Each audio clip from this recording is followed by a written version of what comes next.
tumpatie heshima za mwisho baba yetu Raila Amolo Odinga. Nyinyi wote mmekaribishwa sana. Kwa hivyo kwa heshima ndawaomba ruhusa twende tena kwa kwaya watupe nambari 1. Karibu sana kwaya yetu. Kwaya ya KNH.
Asante, asante sana.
Asante.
Asante NCPB Choir. Naomba tafadhali tuwapishe DCI Choir wakati ambapo tunasubiri kuanza rasmi kwa ibada ya wafu ya aliyekuwa waziri mkuu wa nchi hii marehemu Raila Amolo Odinga.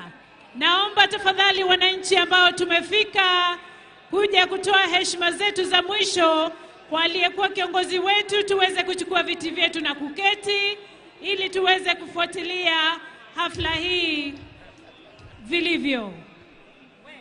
DCI Choir, naomba tafadhali mtupe wimbo mmoja.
Basi tumkaribishe Uhuru Muigai Kenyatta, the fourth president of the Republic of Kenya. Amefika. Tumkaribishe kwa shangwe na mbwembwe. Karibu sana, Your Excellency Uhuru Muigai Kenyatta, fourth president of the Republic of Kenya. Jeshi ya Baba, tumkaribishe Rais mstaafu Uhuru Kenyatta ndani ya Nyayo Stadium.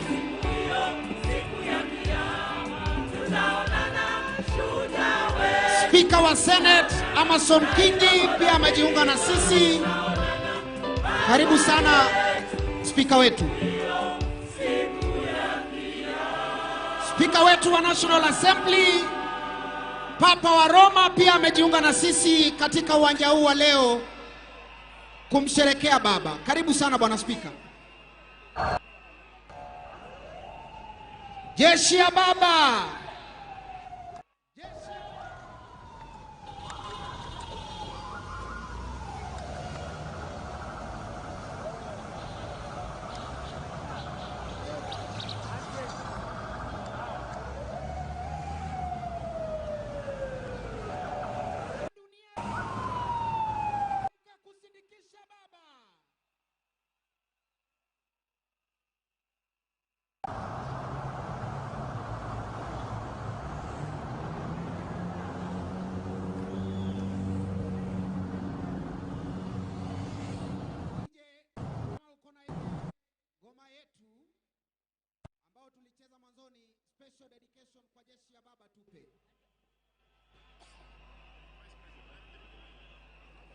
Basi pia tumkaribishe Deputy President Professor Abraham Kithure Kindiki ambaye pia amefika uwanjani huu. Tumkaribishe tafadhali His Excellency the Vice President Professor Abraham Kithure Kindiki.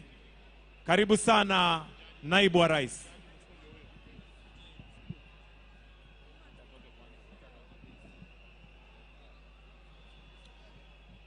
Pia tunampokea sasa Honorable Chief Justice Martha Koome pia amefika. Tumkaribishe kwa makofi.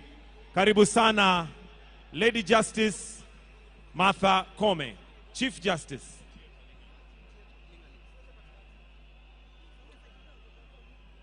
DJ nipe Otiet Alingaling.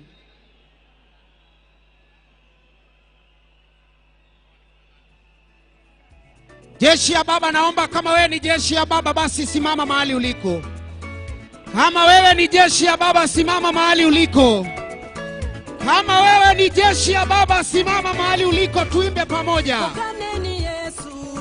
Tuimbe pamoja jeshi ya baba. Tukijitayarisha kuanza shughuli ya leo. Kila mtu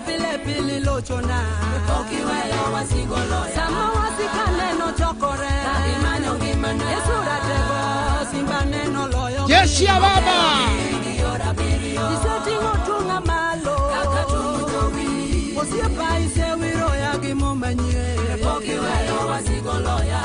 Peperusha kila mtu nione.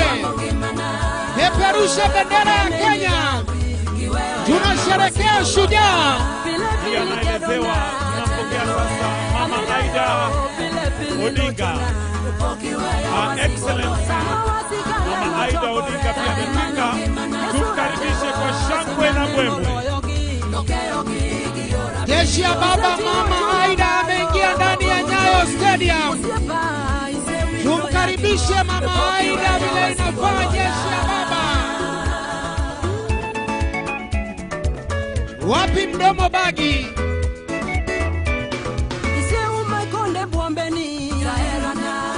Kila mtu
Jeshi ya baba. Tuondo mosake mwonyo. Sigalagala. Sigalagala. Sigalagala. Tunaimba kwa pamoja.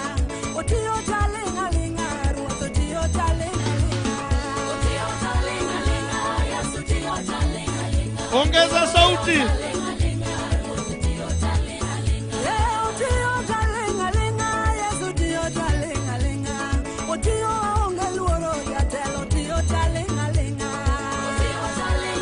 Na ukiwa umeketi unasimama. Tunamwimbia Mungu wa majeshi aishie milele.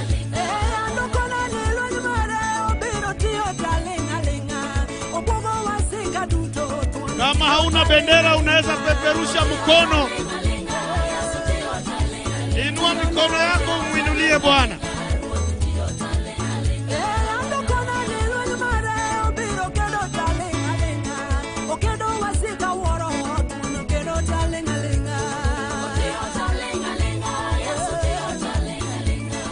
Otio.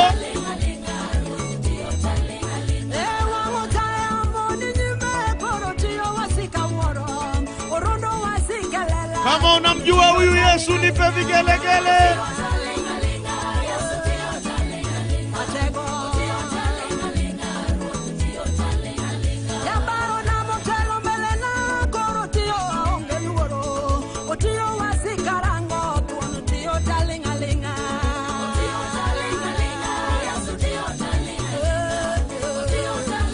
Niombe kutambua kwa njia ya kipekee kuwasili kwa aliyekuwa rais wa Jamhuri ya Muungano wa Tanzania, ndugu Jakaya Mrisho Kikwete. Karibu sana. Asante kwa kujumuika nasi.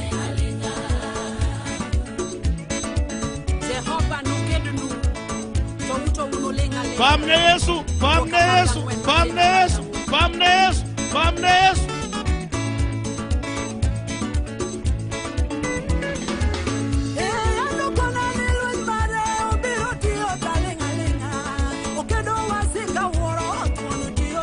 Basi sasa tunampokea Rais wa Jamhuri ya Kenya, Daktari William Samoei Ruto, EGH. Tunaona kufika kwake Rais wa Jamhuri ya Kenya, Daktari William Samoei Ruto. Jeshi ya baba. Peperusha hewani nione. Peperusha hewani nione tunapomkaribisha rais wetu. Peperusha hewani nione tunapomkaribisha rais wetu Dr. William Samoei Ruto. Karibu sana Your Excellency.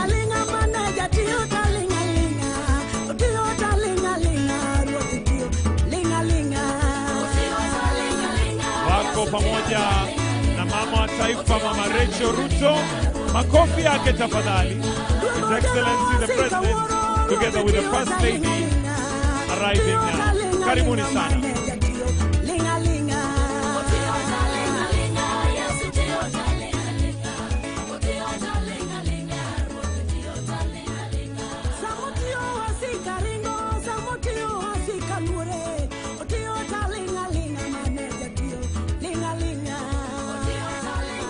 Nipeperushie bendera yako tumuimbie Bwana jamani. Katika nyakati hizi tunamtegemea, hatutegemei nguvu zetu. Sigalagala. Sigalagala. Sigalagala.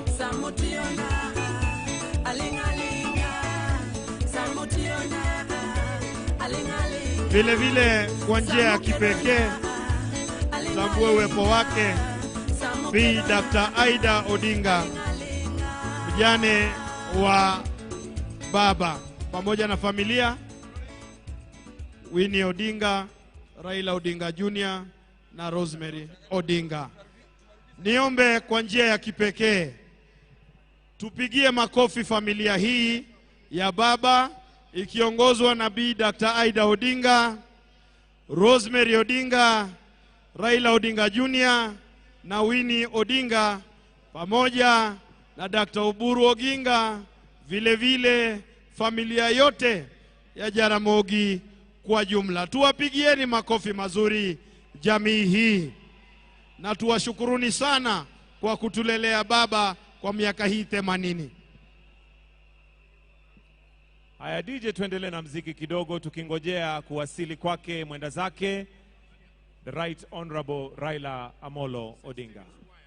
Jeshi ya baba, jeshi ya baba, jeshi ya baba. Joey, Joey, Joey, piga kelele ya mwisho ya kusindikisha Raila Amolo Odinga ndani ya Nyayo Stadium. Haya basi DJ, kata kidogo. DJ studio. Asante sana DJ. St. Stephen Choir wajitayarishe ili waweze kupromosha kidogo burudani tukiendelea kungoja. St. Stephen's Choir, uwanja ni wenu.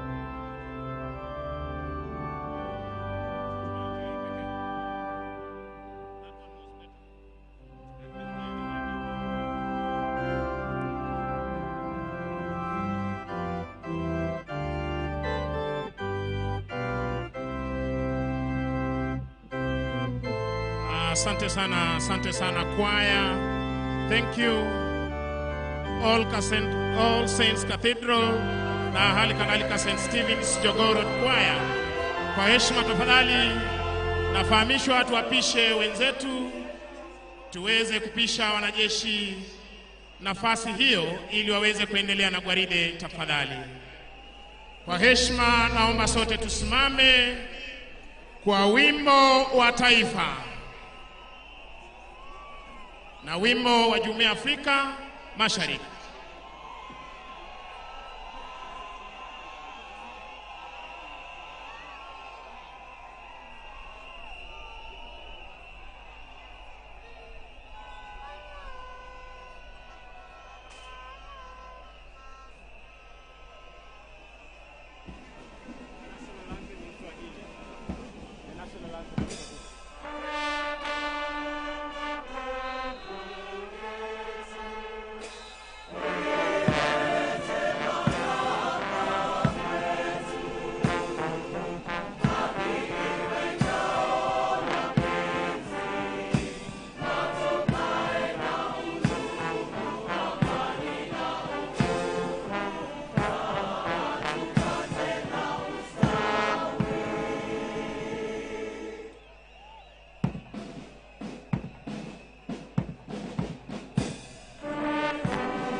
Asanteni, kwa heshima tunaweza keti tafadhali. Mheshimiwa Rais wa Jamhuri ya Kenya na Amiri Jeshi Mkuu wa majeshi yote ya ulinzi, ningependa niweze kupeana itifaki ama ratiba itakayoweza kufuata kwa kimuktasari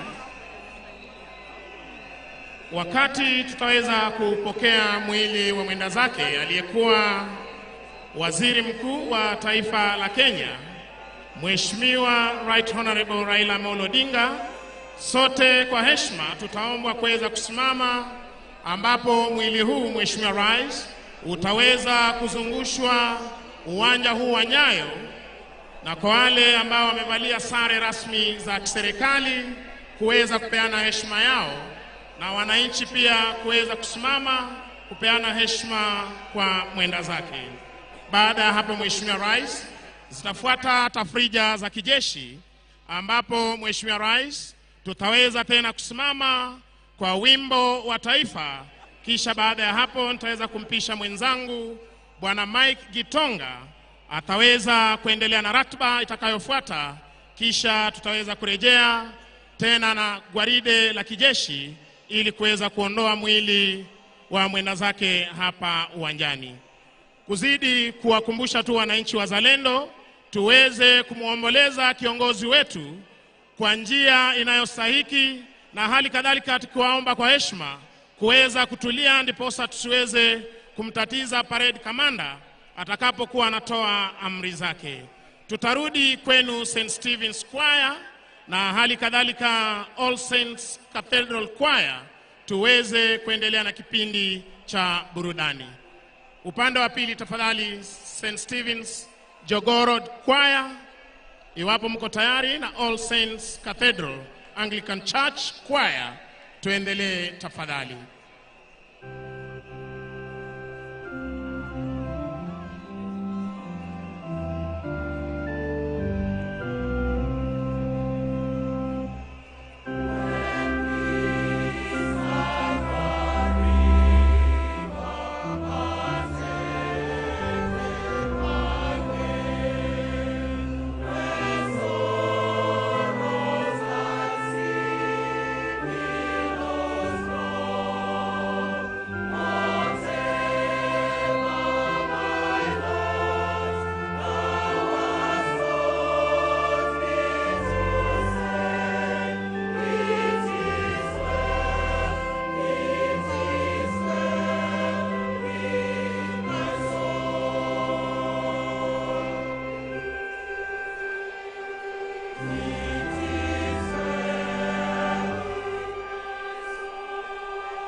Saluti.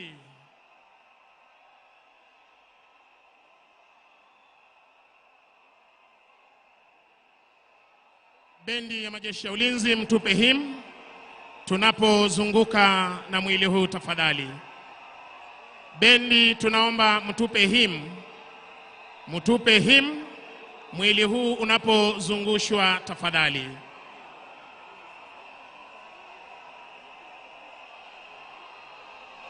Iwapo unatupata kwa njia ya mbashara, ukipenda live, tunaupokea mwili wa mwenda zake hapa uwanjani Nyayo, uwanja wa kimataifa ama ukipenda uwanja wa kitaifa wa Nyayo, ambapo hivi sasa tunapokea rasmi mwili wa mwenda zake.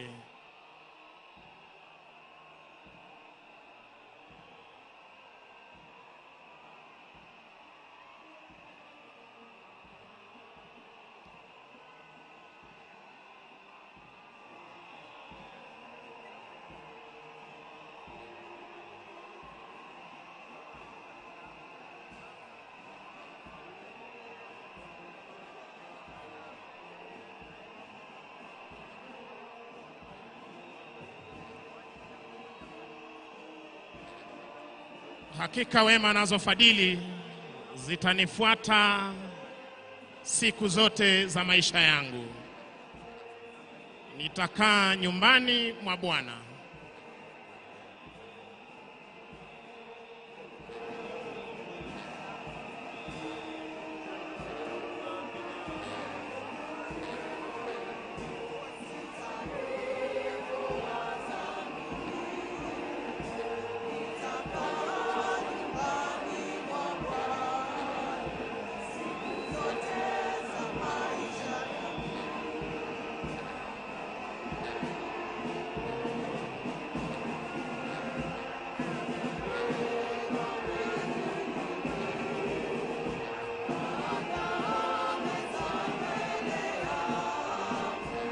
Iwapo unajiunga nasi kwa njia mbashara, hivi sasa tumeweza kupokea mwili wa aliyekuwa waziri mkuu wa taifa la Kenya,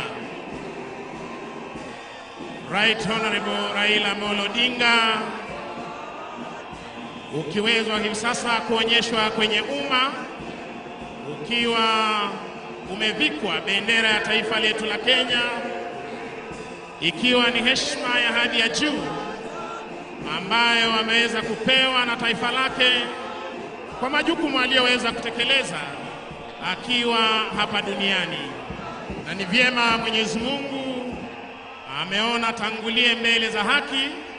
Tunazidi kushukuru Maulana kwa miaka 80 aliyoweza kutupa tukaweza kuishi na kiongozi wetu Raila Amolo Odinga, na hali kadhalika tukishukuru yale yote aliyoweza kuchangia kwa miundo misingi ya taifa letu la Kenya.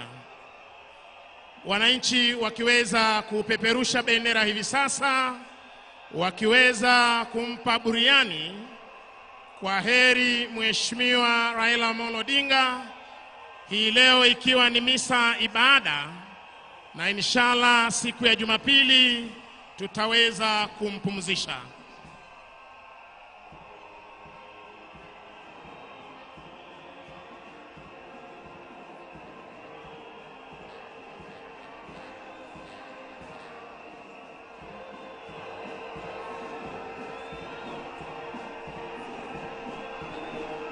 Haya akiwa ni mazishi ama ibada ya kitaifa, ndiposa utaona viongozi wote wa serikali wakiongozwa na Mheshimiwa Rais na Amiri Jeshi Mkuu Mheshimiwa Daktari William Samoei Ruto akiongoza taifa kumuomboleza aliyekuwa waziri mkuu Mheshimiwa Raila Odinga, na viongozi wa taifa letu la Kenya wakiwa wameandamana naye Mheshimiwa Rais kuweza kufariji wa Kenya, kufariji familia ya Mheshimiwa Raila Odinga, miongoni mwa waombolezaji waliofika siku hii ya leo. Asante sana bendi za majeshi ya ulinzi, tuwe standby kwa wimbo wa taifa. Bendi za majeshi ya ulinzi, tuwe standby kwa wimbo wa taifa.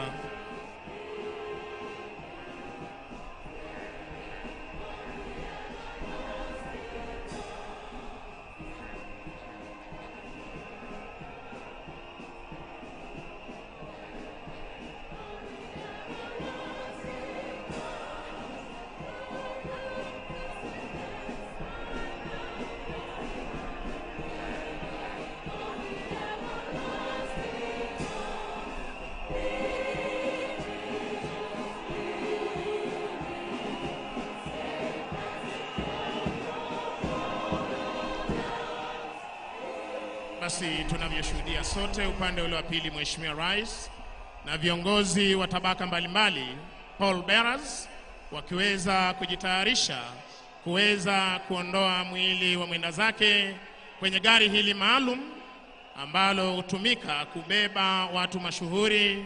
Gari hili liliweza kutumika kubeba mwili wa mwenda zake Rais wa pili wa taifa la Kenya Daniel Toroitich arap Moi.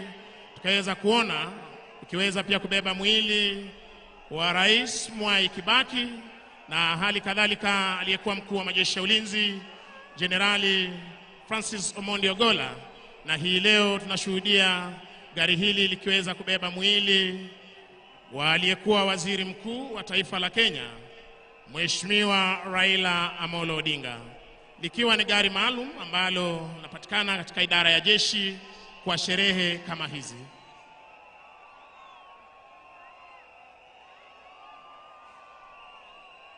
Maafisa watakaobeba mwili wa mwenda zake hivi sasa wakiweza kujitayarisha ili wakabebe mwili huu hadi mahali tutakapoweza kupokea wimbo wa taifa, kisha tutaweza kuketi na nitaweza kumpisha mwenzangu aweze kuendelea na itifaki na ratiba itakayofuata ya misa ibada ya mwenda zake.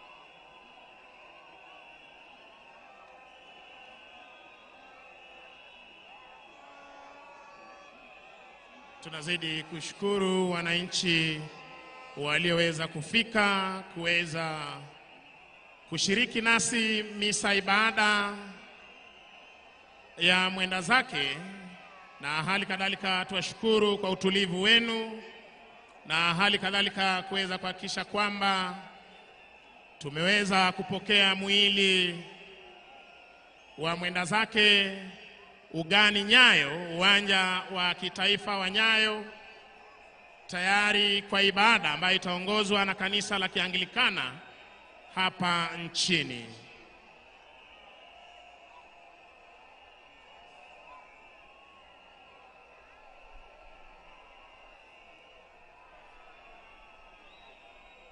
Haya ikiwa ni ibada ya kitaifa ya mwenda zake aliyekuwa waziri mkuu Mheshimiwa Raila Odinga, mwili wake hivi sasa ukiweza kutayarishwa na Paul Bearers ili tuweze kupokea mahali hapa rasmi. Tutakapopokea mwili huu, gwaride litaweza kuendelea, kisha tupate wimbo wa taifa, na baada ya hapo tutaweza kuwajuza ratiba itakayofuata.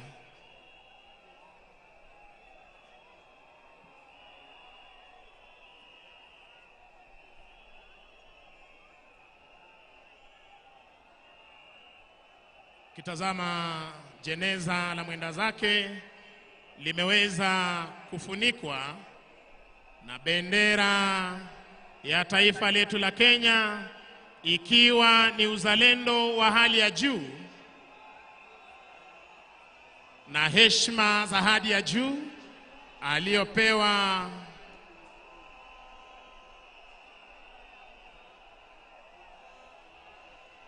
mwenda zake.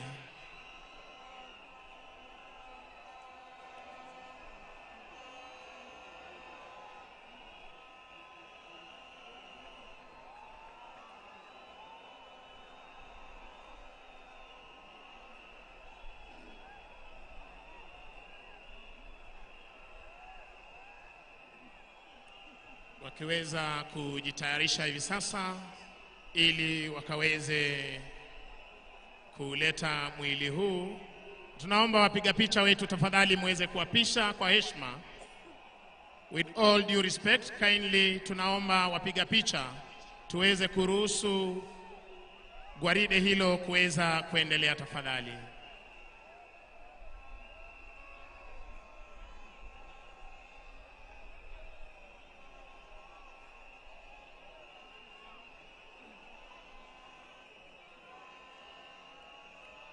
Viongozi wetu wa kidini kutoka idara ya jeshi wakiwa mahali pale, kiongozi wa kanisa la Kianglikana, dini ya Kiislamu, na hali kadhalika kanisa la Kikatoliki, wakiwa tayari kuweza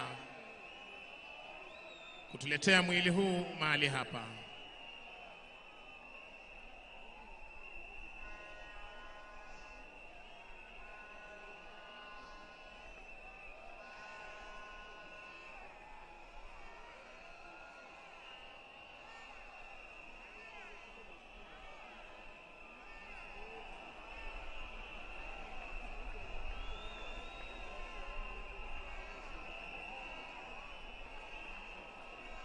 Wataweza kuleta mwili huu kwa gwaride, mwendo wa kinyonga ama ukipenda slow march, ili tuweze kupokea mwili huu rasmi kwenye jukwaa maalum.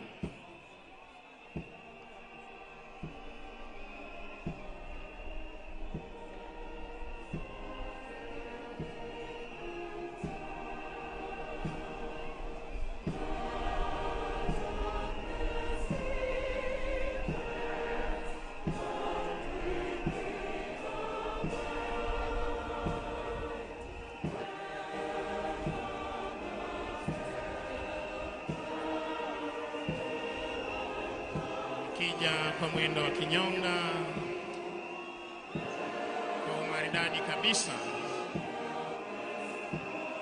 wakiwa wanauleta mwili wa mwenda zake mahali hapa, tukishukuru Mwenyezi Mungu kwa maisha ya mwenda zake, Mungu wa majeshi mwenye kuneemesha neema zote, neema kubwa na neema ndogo ndogo.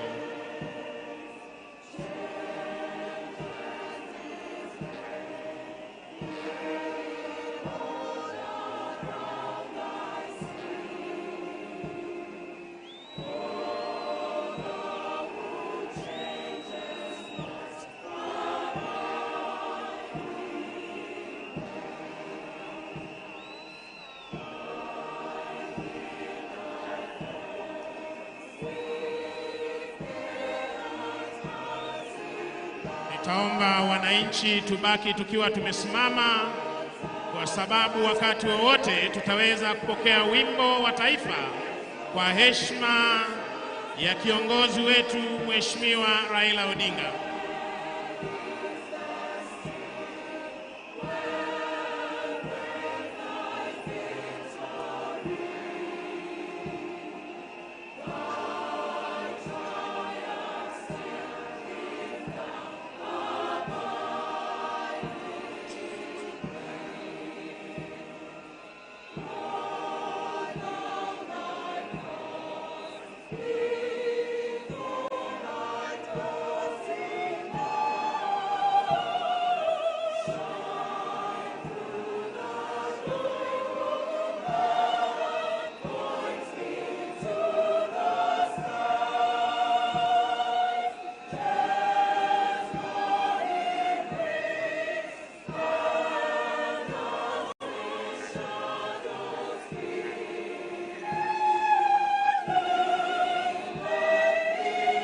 Basi kwa heshima naomba tubaki tukiwa tumesimama kwa wimbo wa taifa.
Processional hymn.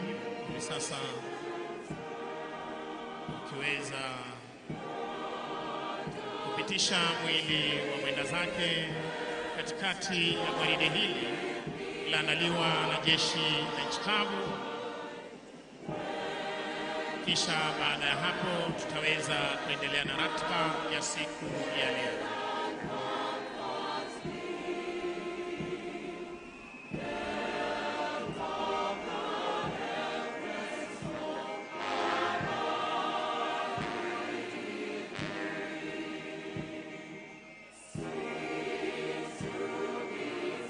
Heshima hizi za kitaifa akipewa kiongozi wetu siku hii ya leo.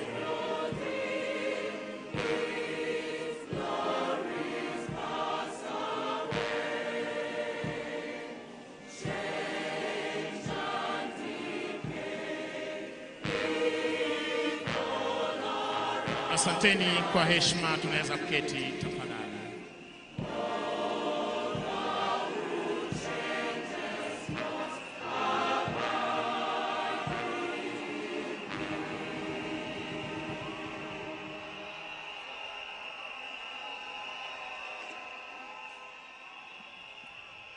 Asante sana wananchi wazalendo mlioweza kufika kuomboleza nasi na hali kadhalika kujiunga nasi kwa ibada ya mwenda zake Mheshimiwa Raila Amolo Odinga. Mheshimiwa Rais, kwa ruhusa yako hivi sasa nipishe mwenzangu Bwana Mike Gitonga aweze kuendelea na ratiba itakayofuata. Welcome, sir. Asante mwenzangu Bwana Misango. Your Excellency Dr. William Samoei Ruto, President and Commander-in-Chief of the Kenya Defence Forces. Your Excellency Rachel Ruto, First Lady of the Republic of Kenya. Your Excellency Aida Odinga and family. Your Excellency Ethiopia, Your Excellency Dr. Kithure Kindiki, Deputy President of the Republic of Kenya, Your Excellency Dr. Philip Isdor Mpango, Vice President of the United Republic of Tanzania, Your Excellency Rebecca Nyandeng, Vice President of the Republic of South Sudan and Chairperson of the Youth and Gender Cluster, Your Excellency Dr. Jakaya Mrisho Kikwete, Your Excellency Uhuru Muigai Kenyatta, Fourth President of the Republic of Kenya, Your Excellency Ambassadors, Foreign Ministers representing various countries, Governors present, led by the Governor Nairobi County, Honorable Johnson Sakaja, Principal Secretaries and Cabinet Secretaries present, the ODM leadership, Members of Parliament led by the House Speakers and leadership of the Houses, the Honorable Chief Justice, the clergy, all mourners present in this stadium and watching from various parts of the world. Your Excellency, with your permission, we will grant an opportunity for heads of states and deputy presidents to pay their last respect to the Right Honorable Raila Amolo Odinga. At this point, allow me to invite His Excellency Taye Selassie to pay his last respects by the coffin where lies the remains of His Excellency, the Right Honorable Raila Amolo Odinga.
Let me also now invite His Excellency Dr. Philip Isdor Mpango, Vice President of the United Republic of Tanzania.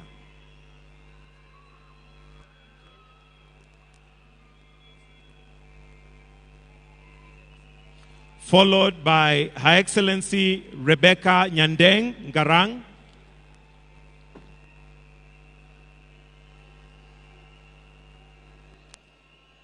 then followed by His Excellency Dr. Jakaya Mrisho Kikwete.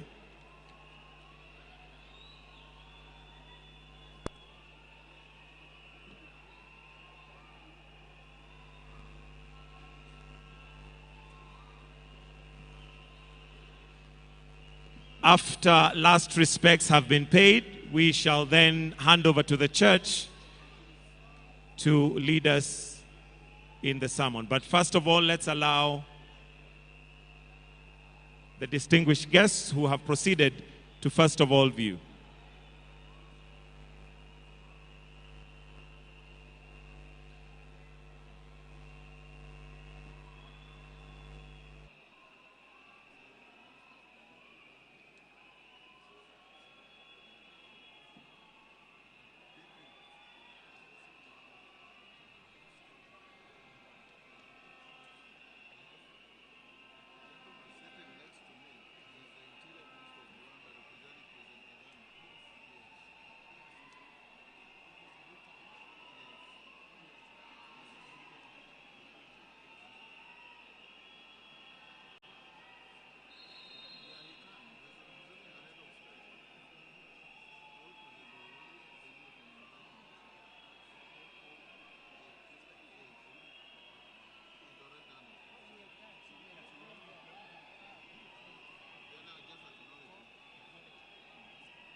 I'll now invite the Professor David Kodia, Bishop of the Anglican Diocese of Bondo, to now lead us in the service and the homily for this particular session.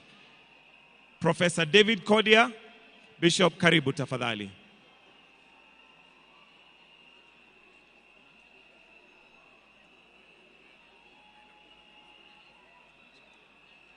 Also to recognize His Excellency Hassan Sheikh Mohamud, President of the Federal Republic of Somalia.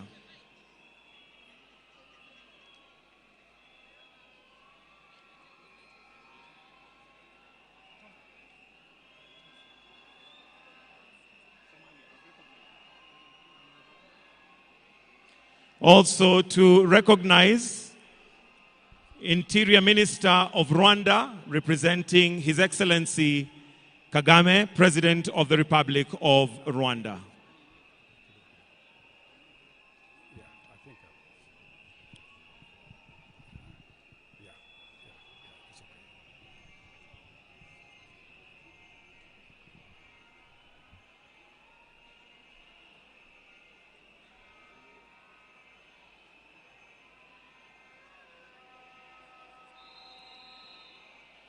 So currently we have His Excellency Hassan Sheikh Mohamud, President of the Federal Republic of Somalia, paying his last respects.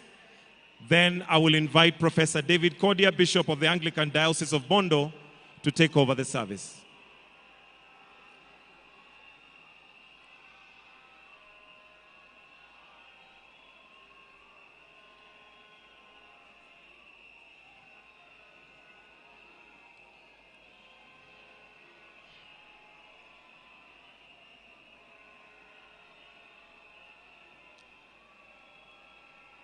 Professor David Kodia, kindly you may take over the service and lead us in the sermon.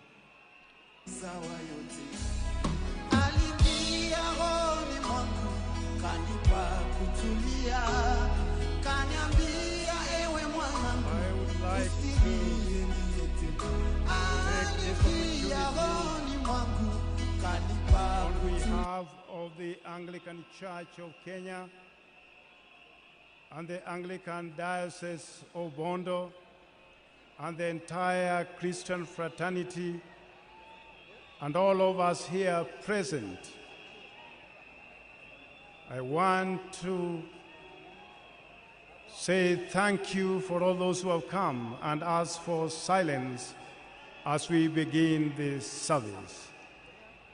So by the divine calling to our episcopacy, I wish to declare this service, state funeral service, for the Right Honorable Raila Amolo Odinga officially opened in the name of God the Father, the Son, and the Holy Spirit. Amen. And I would like to ask Bishop Jonathan Kabiru of Nairobi to come and open the word.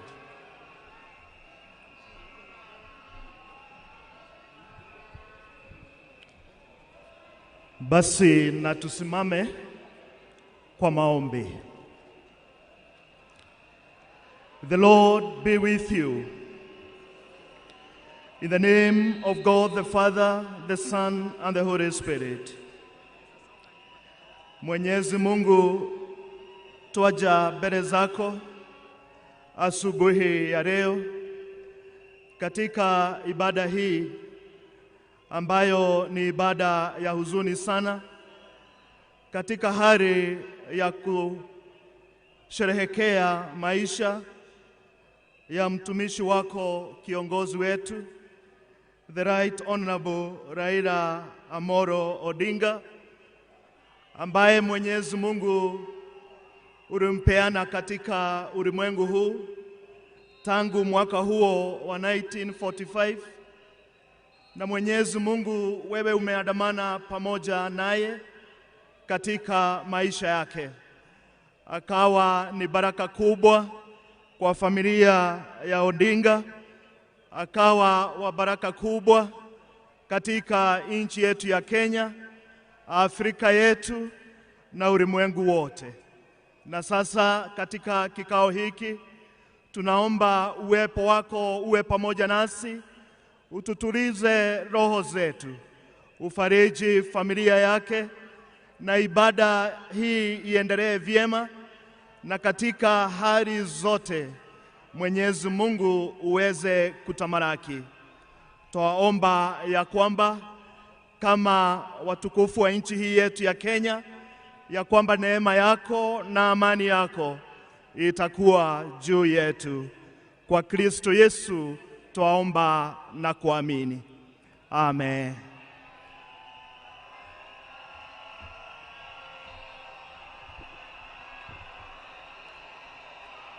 As we stand, Your Excellency, the President of the Republic of Kenya, Dr. William Samoei Ruto, and the Deputy President of the Republic of Kenya, Honorable Kindiki, Mama Canon Ida Odinga and her family, on behalf of our bishops, as the Anglican Church, we are delighted to lead the family, the nation, and the world in honoring a great son of Africa.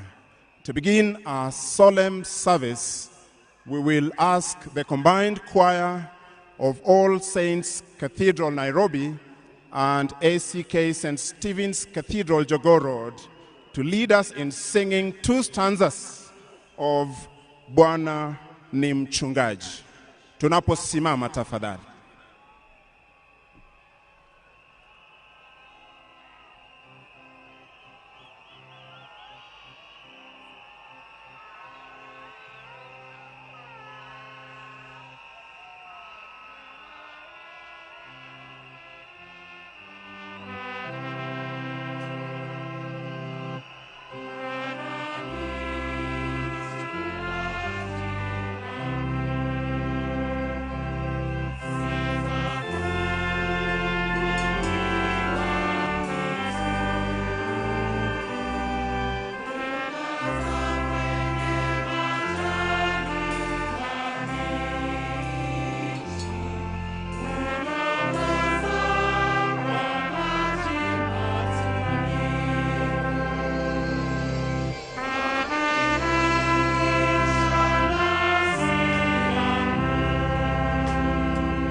may please resume our seats. Jesus says, I am the resurrection and the life. He that believes in me, though he dies, he shall live, and whoever lives and believes in me shall never die. I know that my Redeemer liveth, and that he shall stand at the latter day upon the earth. And though after my skin worms destroy this body, yet in my flesh I shall see God, whom I shall see for myself, and my eyes shall behold and not another. We brought nothing into this world, and it is certain that we carry nothing out of it. The Lord gave, and the Lord has taken away. Blessed be the name of the Lord. The grass withers and the flowers fall, because the breath of the Lord blows on them. Surely the people are grass. At this moment, we shall be upstanding for the bidding prayer. We shall be upstanding for the bidding prayer. We are gathered here at the Nyayo National Stadium to commemorate the life of one of our own foremost leaders, the Right Honorable Raila Amolo Odinga, the former Prime Minister of the Republic of Kenya and the ODM party leader. We are grateful to Mama Ida Odinga, Rosemary, Raila Jr., Winnie, the late Fidel's family, and the entire Odinga family for their generosity in sharing Raila with the world. His immense contributions inspire us in shaping Kenyans' governance and democracy. We solemnly beseech our Heavenly Father that He may grant comfort and peace to the family at this time of grief. We ask that God may encourage all who worked closely with our departed statesman stroke Pan-Africanist and every person affected by his sad and abrupt death. It is our humble supplication that our Lord God Almighty may grant us the grace to follow his example, to preserve his legacy, and at the last to share in the promise of resurrection at the second coming of our Lord Jesus Christ. We pray this in the name of the Father, and of the Son, and of the Holy Spirit. Amen. Thank you, Colonel Gratol Mwanyanya, the Principal Chaplain, Kenya Defense Forces. I now request that we please sit as we ask the combined choir to lead us in singing You Raise Me Up, after which Safi and Lamek will bring us the readings, followed by the psalm by Canon Geoffrey Okapesi, the Administrative Secretary, the Anglican Diocese of Nairobi. Choir, please.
Thank you, choir.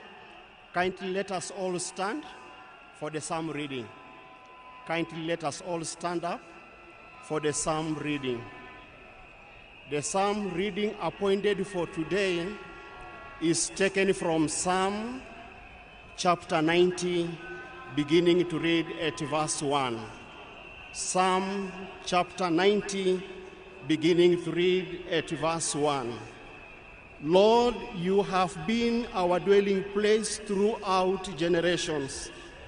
Before the mountains were born or brought forth the whole world, from everlasting to everlasting, you are a God. You turn people back to dust, saying, return to dust, you mortals. 1,000 years in your sight are like a day that has just gone by, or like a watch in the night. Yet you sweep people away in the sleep of death. They are like the new grass of the morning. In the morning it springs up new, up by evening it is dry and withered. We are consumed by your anger and terrified by your indignation. You have set our iniquities before you, our secret sins in the light of your presence. In all our days pass away under your wrath. We finish our years with a mourn. Our days may come to 70 years or 80 if our strength endures. Yet the best of them are but trouble and sorrow, for they quickly pass and we fly away. If only we knew the power of your anger. The wrath is as great as the fear that is your due. Teach us to number our days, that we may gain a heart of wisdom. Glory to the Father, to the Son, and to the Holy Spirit, as it was written in the beginning, so is now, and ever shall be. Amen. Kindly let us take our seats for the first reading.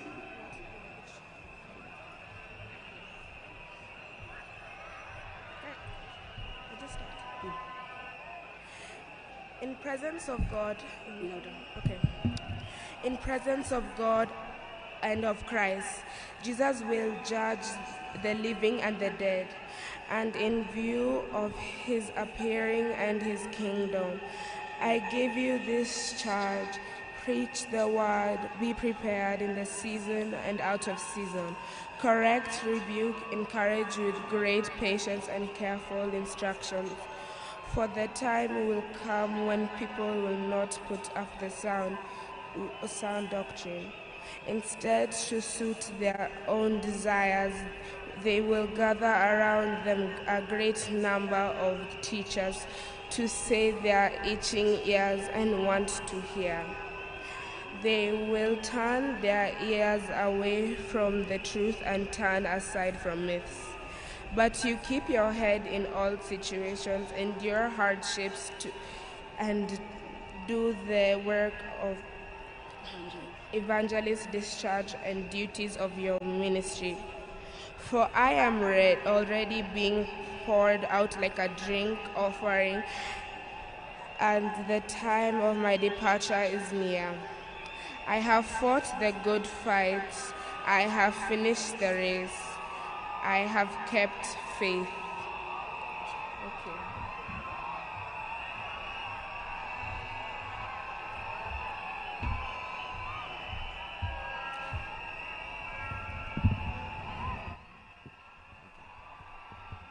The second reading is John 5:25 to 29. Very truly I tell you, a time is coming, and now has now come when the dead will hear the voice of the Son of God, and those who hear will live. For the Father has life in himself, so he has granted the Son also to have life in himself. And he has given him authority to judge because he is the Son of Man. Do not be amazed at this, for a time is coming when all who are in their graves will hear his voice and come out. Those who have done what is good will rise to live, and those who have done what is evil will rise to be condemned. This is the word of God.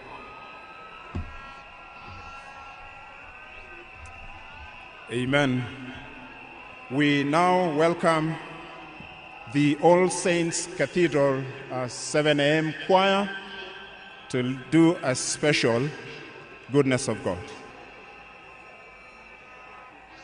After which, the Right Reverend Jonathan Kabiru, the Bishop of the Anglican Diocese of Nairobi, will come on stage to lead us in the litany through to intercessory prayers.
Thank you, choir.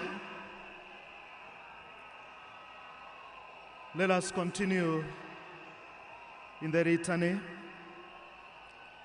For everything there is a season, and a time for every matter under heaven, a time to be born and a time to die, a time to plant and a time to pluck, a time to weep and a time to laugh, a time to mourn and a time to dance, a time to cast away stones and a time to gather them, a time to embrace and a time to refrain from embracing, a time to seek and a time to lose, a time to keep and a time to cast away, a time to read and a time to seal and a time to keep silent.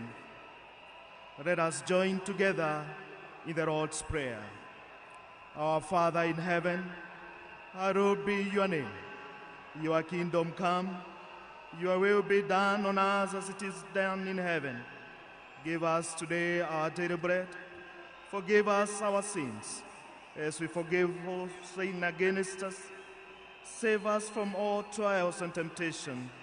Deliver us from evil. For the kingdom, the power, and the glory are yours, now and forever. Amen.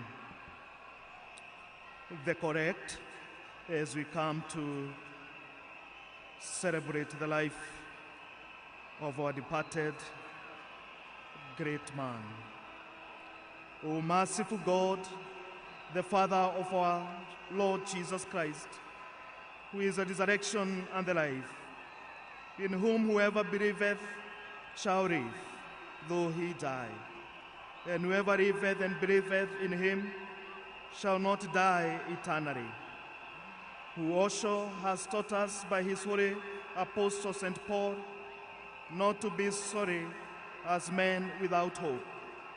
For them that sleep in him, we meekly beseech you, thee, O Father, that when we shall depart this life, we may rest in him, as our hope is in this, our brother death, and that the general resurrection in the last day, we may be found acceptable in thy sight, and receive that blessing which thy well-beloved Son shall then pronounce to all that love and fear thee, saying, Come ye, blessed children of my Father, receive the kingdom prepared for you from the beginning of the world.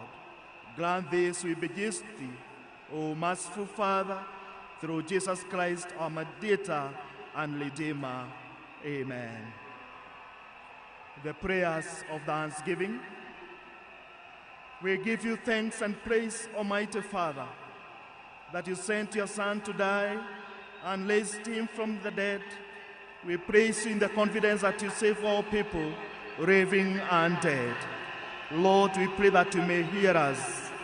We thank you for Raila Amolo Odinga, who in baptism was given the pledge of eternal life and is now admitted to the company of the saints. Lord, hear us. We thank you for our brother who shared the bread of life, or for a taste of eternal banquet of heaven. Lord, hear us. We thank you for our relatives and friends, and for all who have helped us, who enjoy the reward of their goodness. Lord, hear us. We pray that the family and friends of our brother Raila Amolo Odinga may be consoled in their grief by the Lord. We wept at death of Lazarus, his friend. Lord, hear us. We pray for all of us assembled here to worship in faith, that we may be granted, be gathered together again in God's kingdom. Lord, hear us. Almighty God, in your great love, you crafted us by your hand and breathed life into us by your Spirit. Although we become rebellious people, you did not abandon us to our sin. In your tender mercy, you sent your Son to restore in us in your image. In obedience to your will, he gave up his life for us, bearing in his body our sins on the cross. By your mighty power, you raised him from the grave, glory, rejoicing in his victory and trusting in your promise to make alive all who turn to Christ. We commend Raila, Amolo, Odinga to your mercy, and we join with all your faithful people and the whole company of heaven in the one and unending song of praise. Glory and wisdom and honor be to our God forever and ever. Amen. We are so grateful to God for this far that we have come in celebrating the life of the late Right Honorable Raila Amolo Odinga.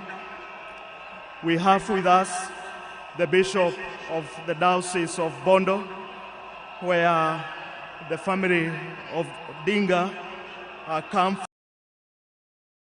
the opportunity, Your Excellency, to welcome Bishop Professor Cordia, who bring to us a homily at this particular time. We are going to stand and we are going to be read in a hymn so that we can be able to welcome the preacher of the day. Kindly let us stand as the provost announced the hymn. When the roll is called up yonder. And as Bishop comes, please we request the marshals in the stadium, if you could kindly help calm our fellow Kenyans who indeed are joyous, but are expressing themselves in a manner that probably makes it difficult for Mama Canon Ida and our family, His Excellency the President and distinguished guests, not to quite follow what's going on. We kindly respect our pain and how we are expressing our grief. We graciously request fellow Kenyans in the stadium, could we maintain some level of calm? Baba Raila Amolo Odinga loved peace. Could we celebrate him in peace so that we hear the bishop speak to us? We stand to sing When the Roll is Called Up Yonder.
seated.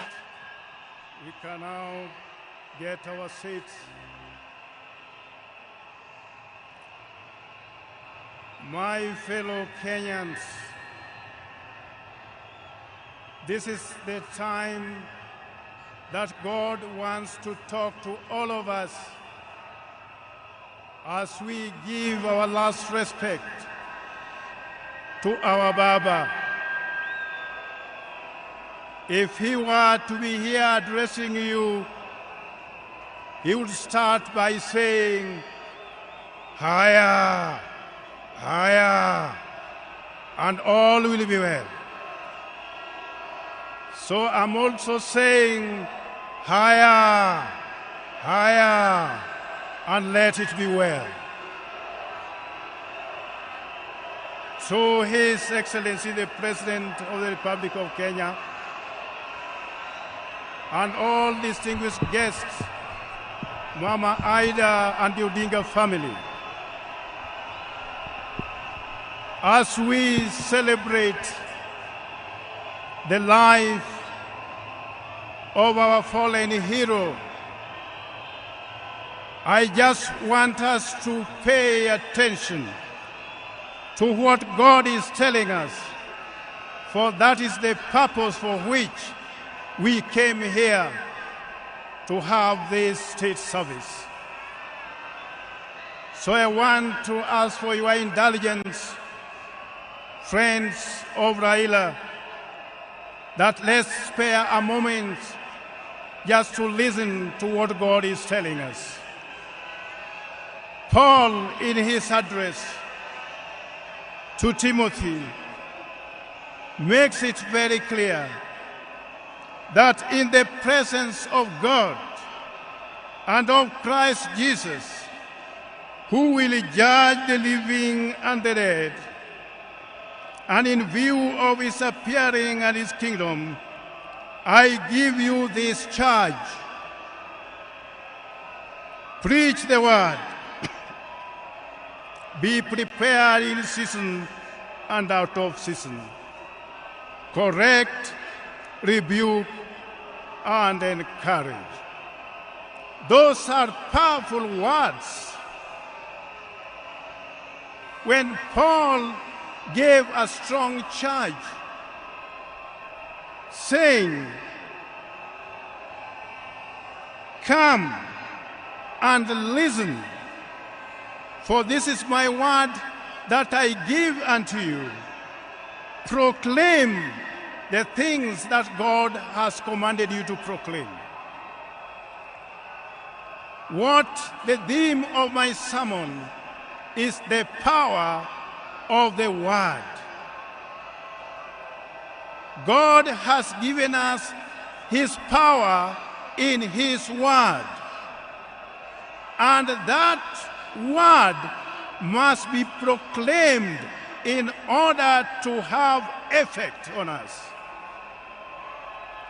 That power has been given unto us so that the world could be a better place.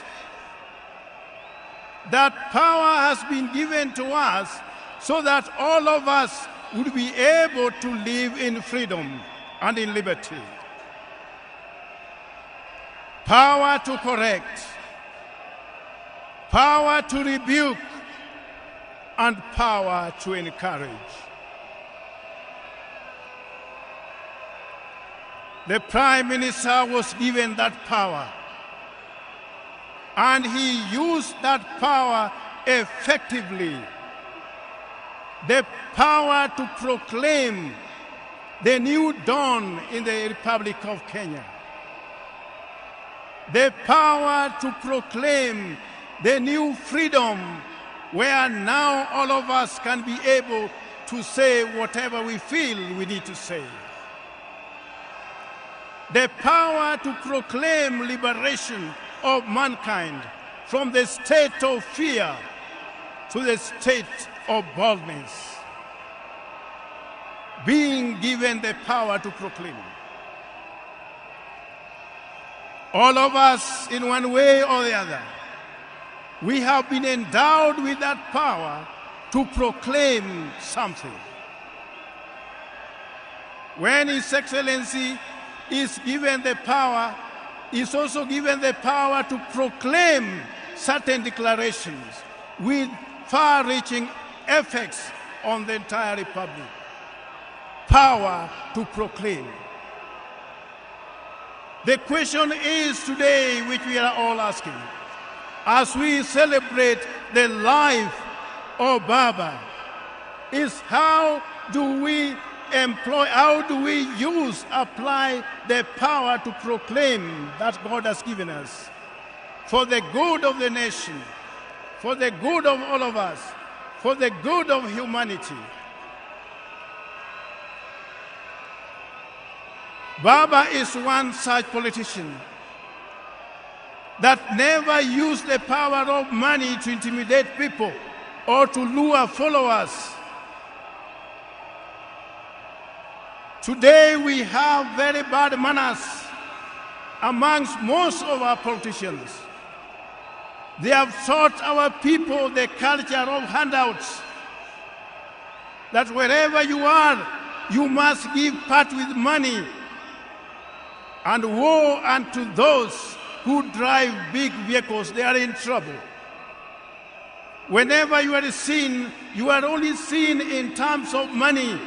What can you be able to give? Baba Raila Amolo Odinga never used the power of his wallet as a convincing tool to others, but he used the power of persuasion. He used the power of persuasion. He used the power of the word. Let's allow ourselves to be used of God, so that the power He has given us may be the power that is correcting, the power that is reconciling, the power that's rebuking what is evil and what is not evil. We as preachers, sometimes we are also tempted to fall into temptation of compromising the message that the Lord has given us, because sometimes we feel we must make some people happy. I want to tell you for free that God has called all of us only to proclaim His will, and once we proclaim that, we remain stronger than ever before. We become more charged to speak the truth than ever before. How many can fit in the shoes of Raila Amolo Odinga today? How many can fit in that shoes today as I speak?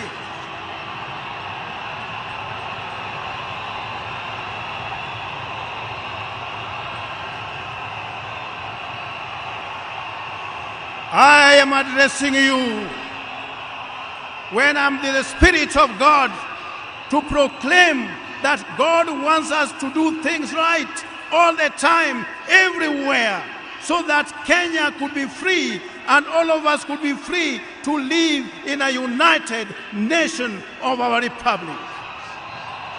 That was the wisdom that God had given him.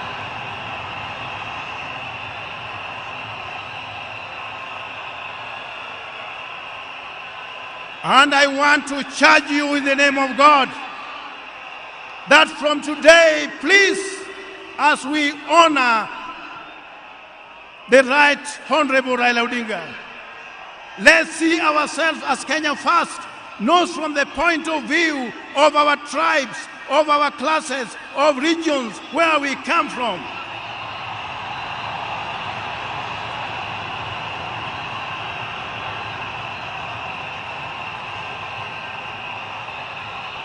Kenya is too small to be subdivided into regions. As I conclude, because I was given only 2 hours to preach, now as I conclude, it is hardly a month ago when I had breakfast with Baba. We were with Mama Ida, And we talked about things touching on the church. And one thing I say, I saw a man who was ready to meet God anytime. I saw in him a man who had made peace with God in everything that he said and everything that he did. I saw in him a man who was ready to walk the journey with the Lord at whatever level. A humble servant that many people never listened to. A man who believed in God that many people did not know. I tell you, as his bishop, he is a person that we have lost. He is a person who was at the heart of our diocese. Some people think that for you to be a good churchman, people must see how you give. Sometimes you give by the right hand, the left hand may not have to know what you have given. A person who knew how to work for his Lord.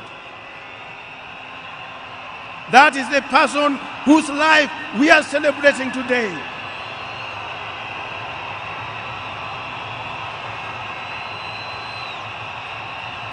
And I want to say without contradiction,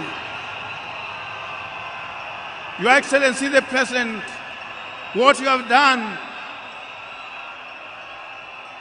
this service and this state honor, there is no one who would have deserved this other than the Right Honorable Raila Amolo Odinga.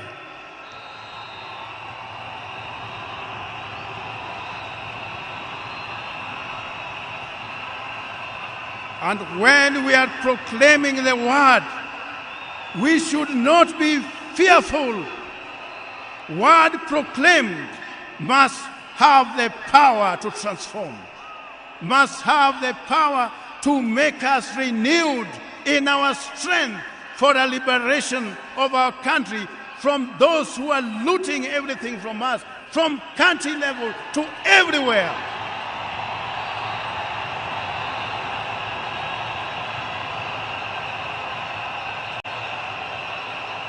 If there is anyone here, I want us to make a testament. I want us to make a testament with the people of Kenya.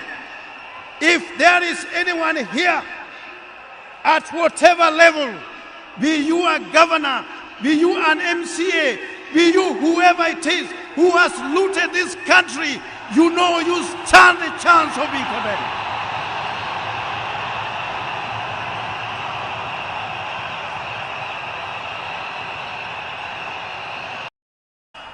Of our diocese. Some people think that for you to be a good churchman, people must see how you give. Sometimes you give by the right hand, the left hand may not have to know what you have given. A person who knew how to work for his Lord. That is the person whose life we are celebrating today.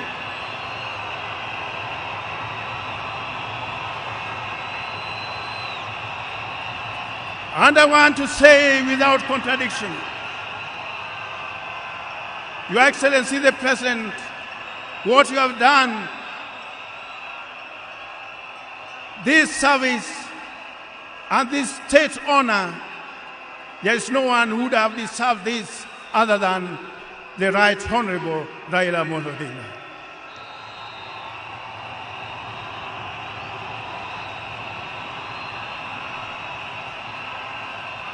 And when we are proclaiming the word, we should not be fearful.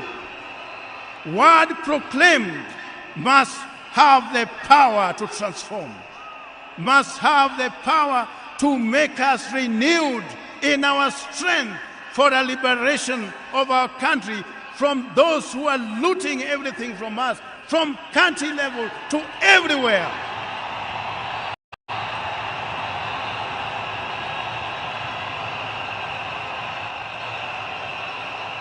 If there is anyone here, I want us to make a testament. I want us to make a testament with the people of Kenya. If there is anyone here, at whatever level, be you a governor, be you an MCA, be you whoever it is who has looted this country, you know you stand a chance of being condemned.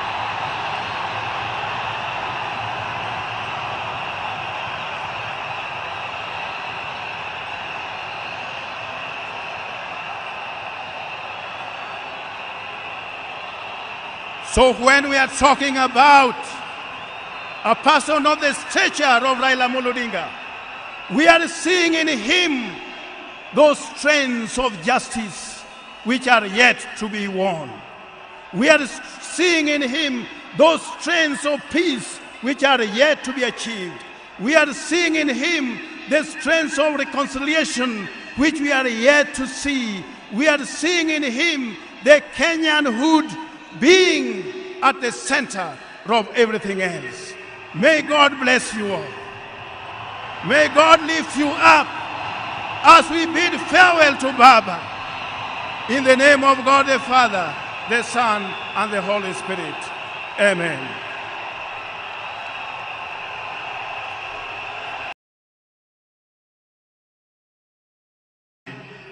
O Lord, and let the perpetual light shine upon him. May his soul and the souls of all the faithful departed through the mercy of God rest in peace. Rest in peace. Rest in peace. Amen. Now I want to hand over the microphone to the state MCA, Mr. Gitonga, to take over from here now. Thank you. We can sit.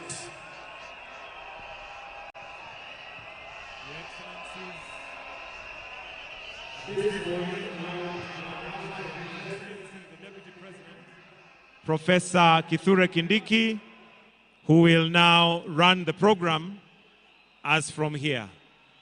Welcome, Your Excellency, the Deputy President of the Republic of Kenya, Professor Abraham Kithure Kindiki.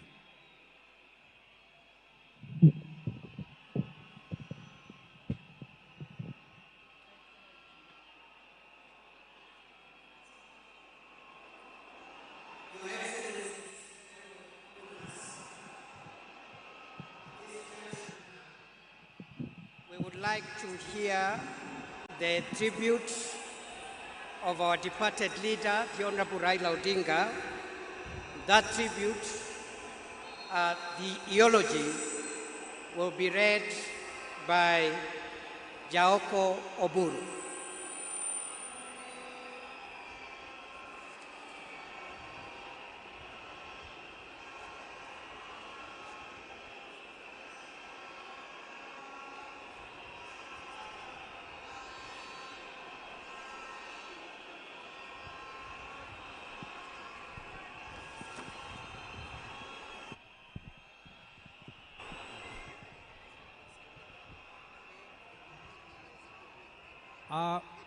I am honored, Baba, to read your eulogy.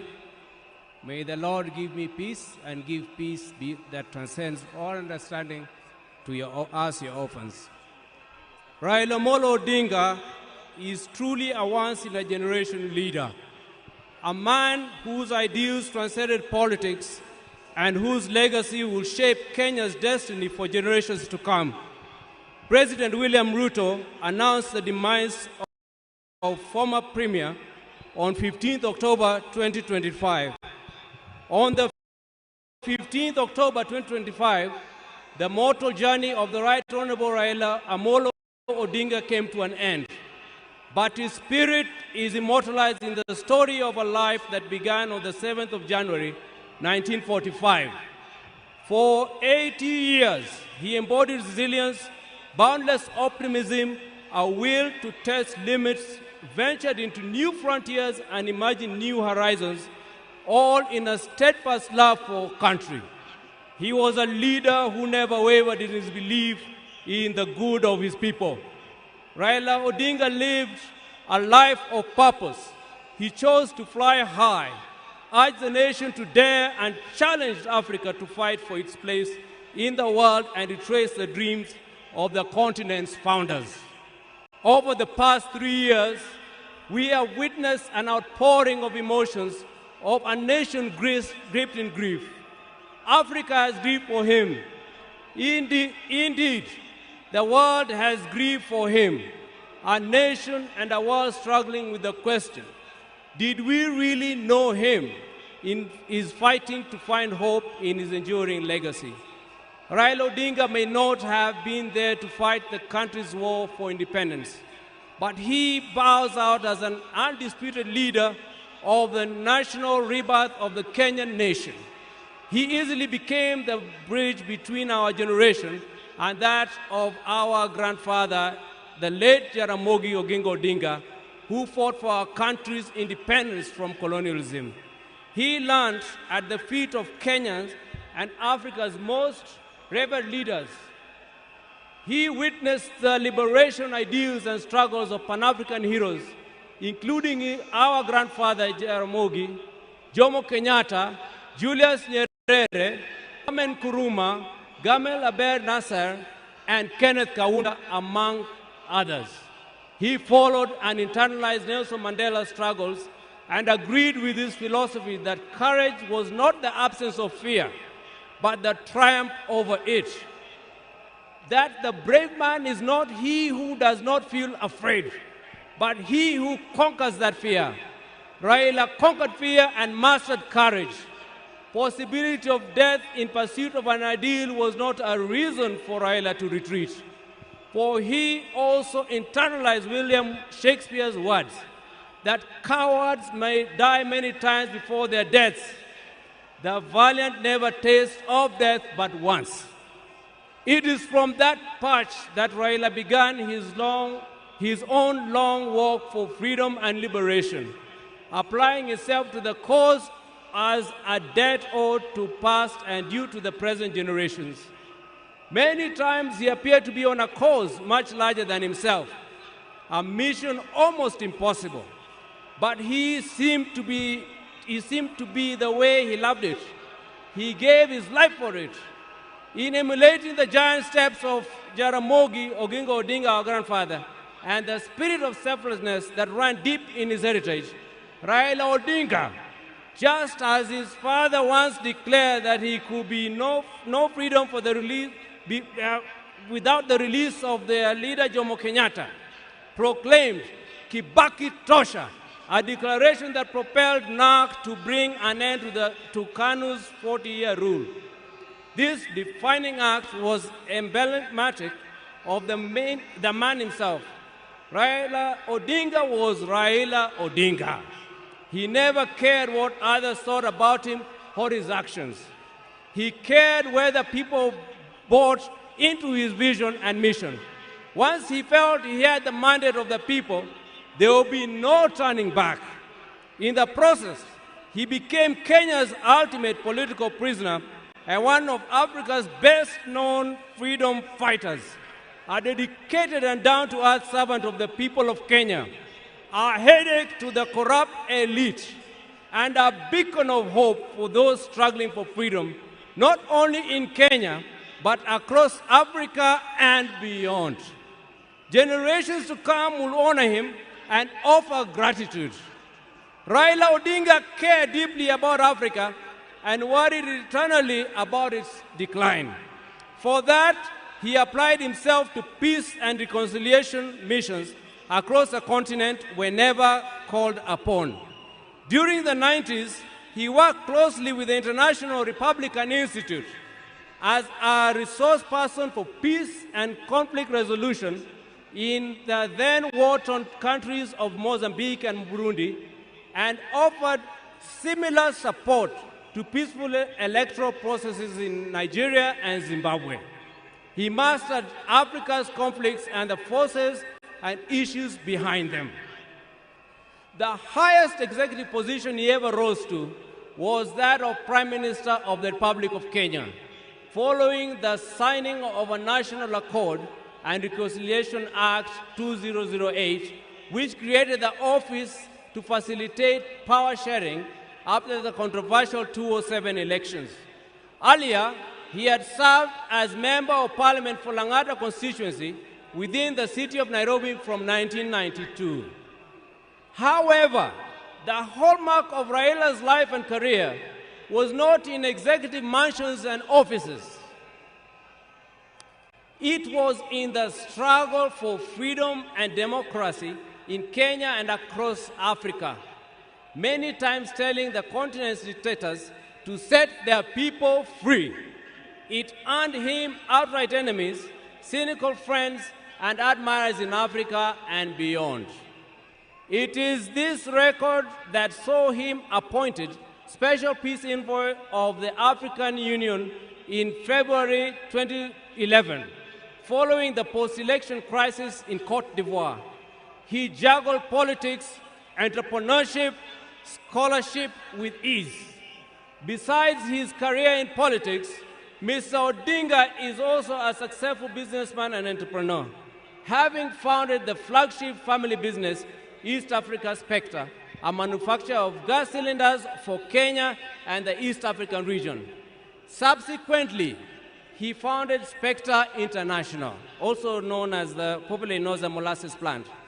Before that, he had taught at the University of Nairobi's Department of Mechanical Engineering between 1970 and 1974, and served at the Kenya Bureau of Standards, which he was instrumental in establishing. Even as he pursued all these careers, Raila understood that social, political, and economic changes in a country came through politics, and that although all politics is local, politics is also substantially international. So even as he appeared to be rabble-rousing in the trenches of Kibra and Kondele, he understood that an hour comes when he needed to dust himself off and sit in boardrooms or take a plane to global capitals to negotiate politics and policies. He did that effortlessly, moving from dusty Kamkunji grounds to a meeting in diplomatic circuits of the country within the hour. It was normal for Raila to be tear-gassed, water-hosed, and even shot at, only for him to show up at the boardroom for meetings with his tormentors as if torture at the field did not happen. He understood the place of man-to-man negotiations in the quest to influence policy and power. Raila disagreed fundamentally with many politicians about the state of the Kenyan nation and how to transform it. But those disagreements never stopped him from sitting down with those he disagreed with or sympathizing with the views of fellow politicians. Raila believed in political parties as vehicles for advancing democracy and good governance.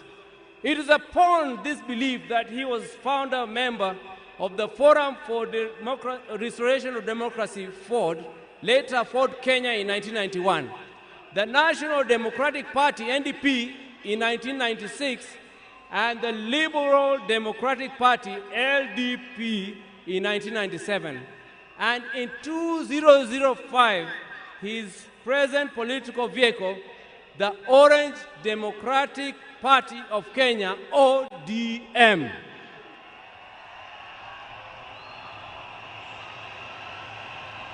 In 2013, he led his party into coalition with other parties to form the Coalition for Reforms and Democracy Code, on whose ticket he ran for president.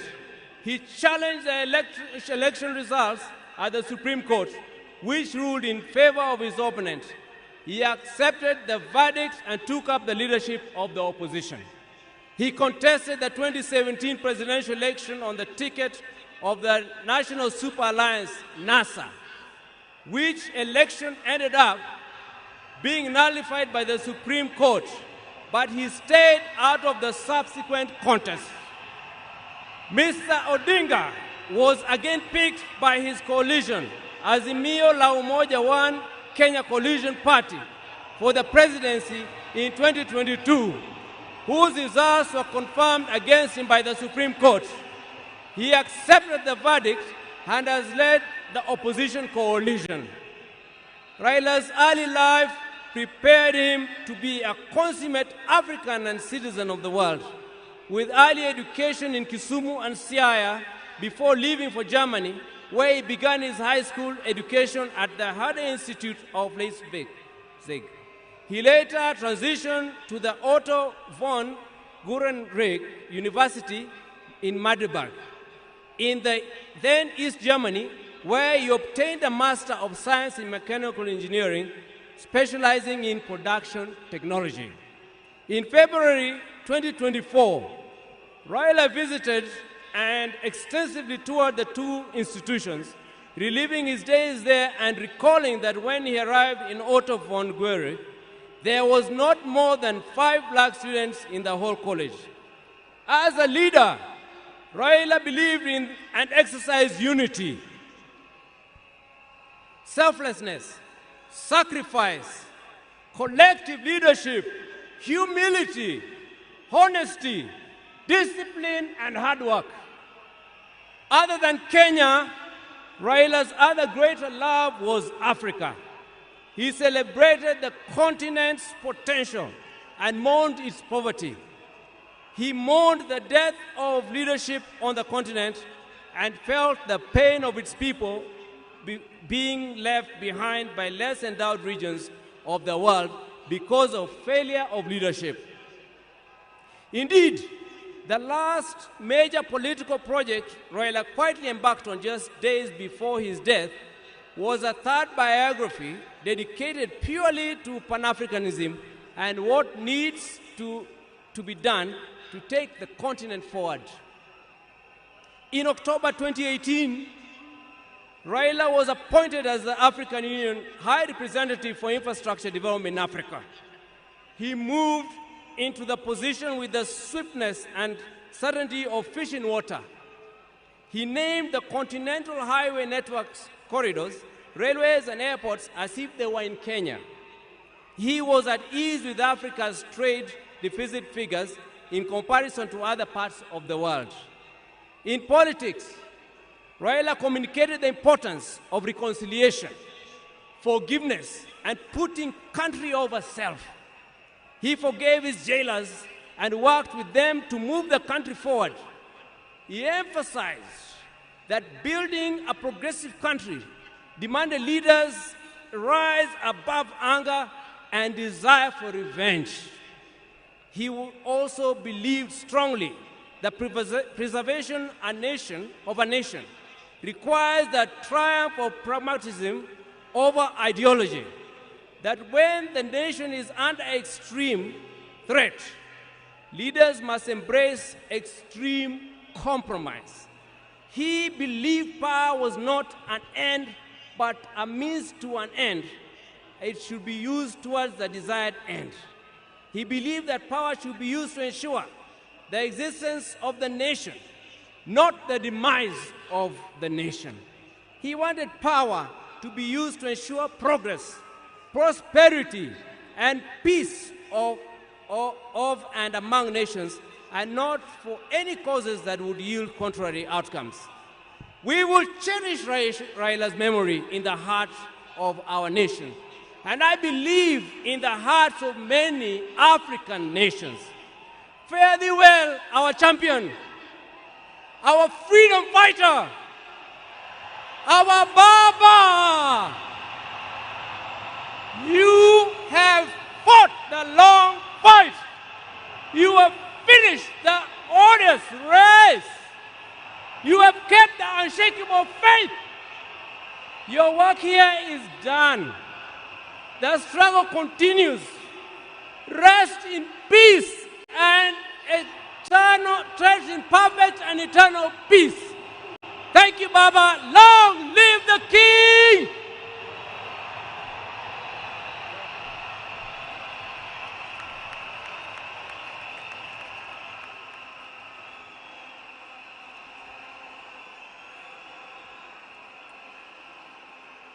Thank you.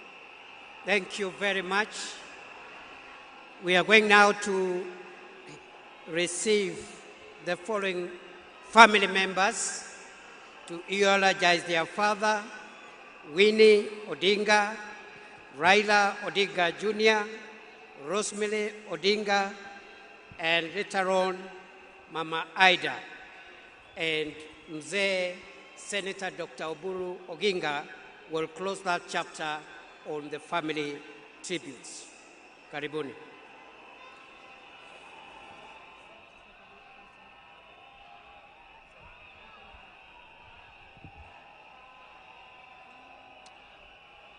Hello?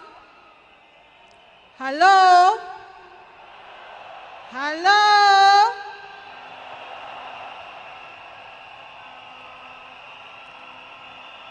Mimi leo sina mengi ya kusema.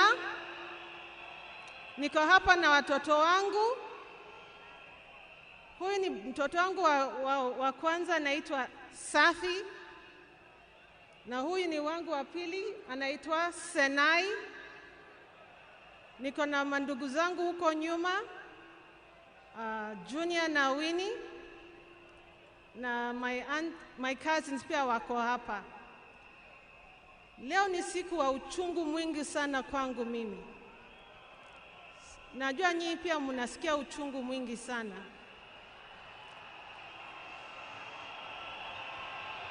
Kwa sababu hata baba alikuwa baba wetu, alikuwa baba zetu sote.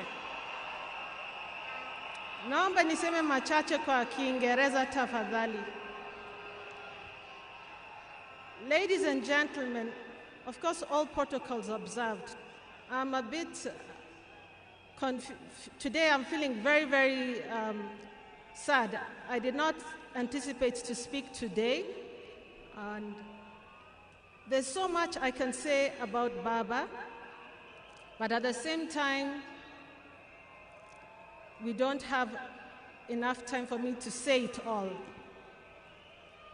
To me, he was my advisor. He was a friend. He was also someone who understood me very well and my children and my siblings. I remember the day I received the message. I was seated on the table, just finished my breakfast. And then my brother Junior called me. And he asked me where I was. And I told him, nimekaa kwa meza, I'm seated at the table. And then he asked me to sit down. And I asked myself, now do I sit on the floor, or sitting on the table, or the seat at the table is good enough? I was so confused. But then Junior then told me that our father was no longer with us. Until today,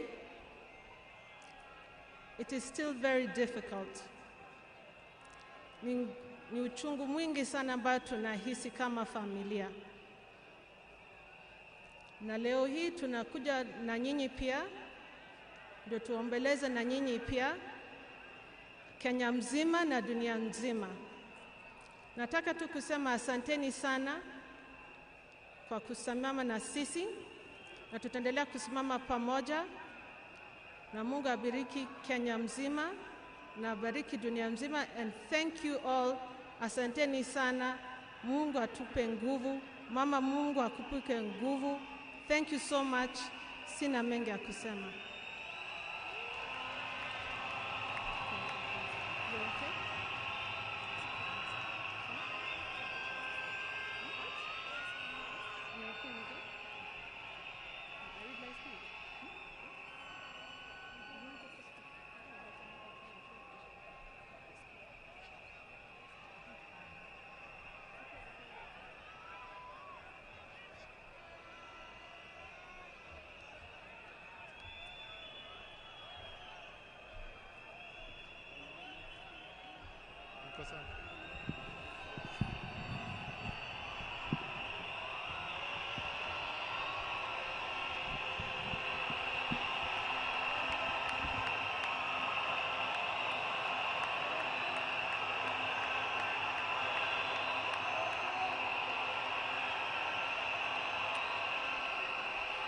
Sawa.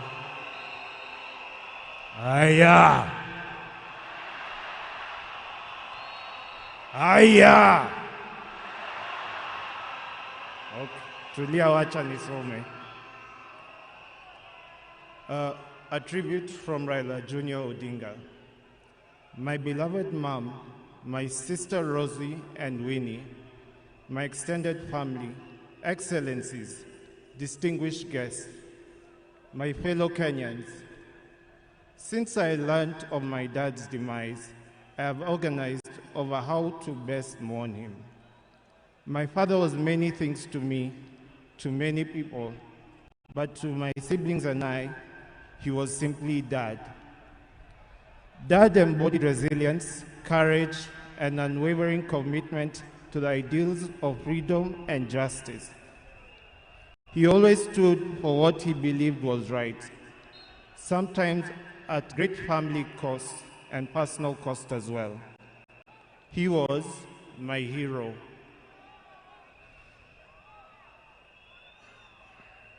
And his legacy lives in me, in my siblings, and in all those whose lives he touched. I am my father's son. And that is why I will continue to fight for values he believed in: justice, fairness, and service to others. I am very alive to the fact that my brother Fidel is gone. I remain the gentleman of the family. Dad, I want you to assure you that I will take care of our family, Mom, Rosie, Winnie, and your larger political family too. Erokamano.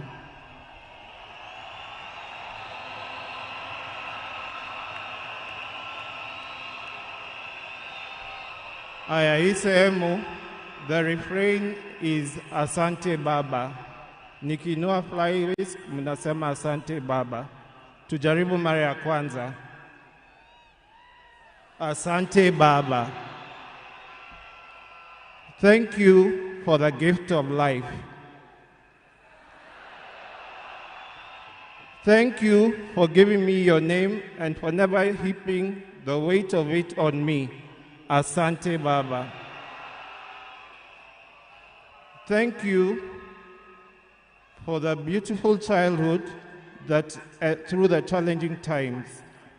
Asante Baba. Thank you for believing in me, encouraging me to speak up and to try new things, for always hearing me out. Thank you for standing by me even when I fell short or outright failed, and for always showing me grace. Thank you for your wisdom, your guidance, and your unwavering love, not just for me, but our entire family. Mama, Fidel, Rosie, Winnie, Yvonne, Lion Amolo Odinga, Jaramogi Oginga Odinga. Thank you for grounding me in ways more of our people and encouraging me to be a man. I will deeply miss our family moments, our laughter, our conversation. I will miss watching Arsenali with you. I miss Arsenali.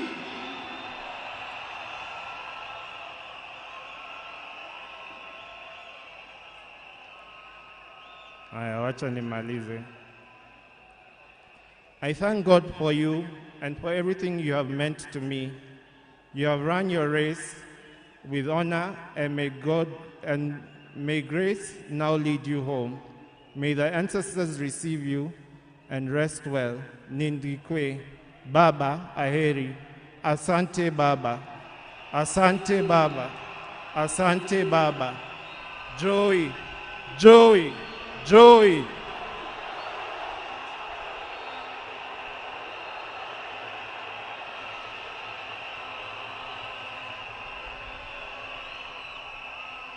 Wacha nimkaribishe dadangu Honorable Winnie Odinga. Karibu Winnie.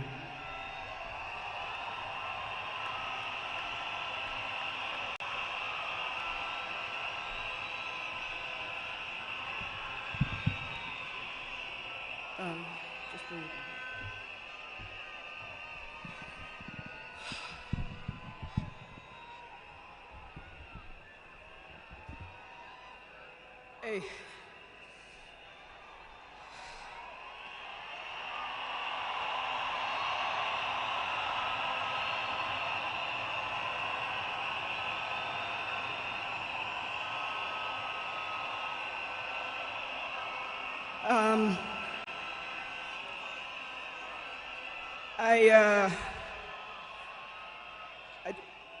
To fellow mourners and all protocols observed, I don't know who I'll miss more, my dad or my superhero. I've been the luckiest girl in the world because you are my dad. Only 3 other human beings were as lucky as me: Fidel, Rosie, and Junior. Dad, you are light, steady, unyielding, and deeply human. To the world, you are known by many names. When you were growing up, they used to call you Aluo.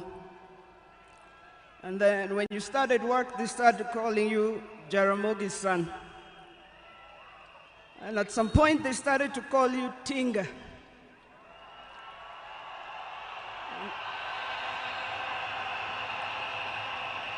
At another point, they started to call you Aguambo.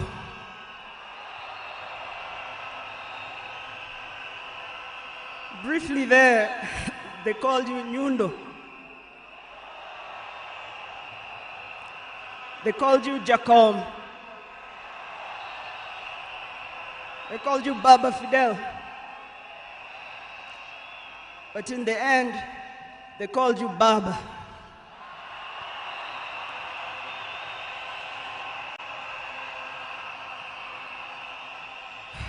To me, you were simply Dad. A man whose presence froze rooms around the world. Our home was the Vitendawili testing ground, filled with trivia, quizzes that challenged the 4 of us, in a good way sometimes. When I learned that you willed to be buried in 72 hours, I laughed. Good old Dad, testing and planning for all of us, even beyond the grave. I can see you now laughing in your heaving manner. I can see you laughing at all of us, knowing that your wish will be done. To my fellow mourners, I learned from him that love for country is not just in words, but in sacrifice. That justice must be pursued even when the path is lonely. The true leadership is service and not power. Millions of you are in despair, but take heart, because he left a plan for you too.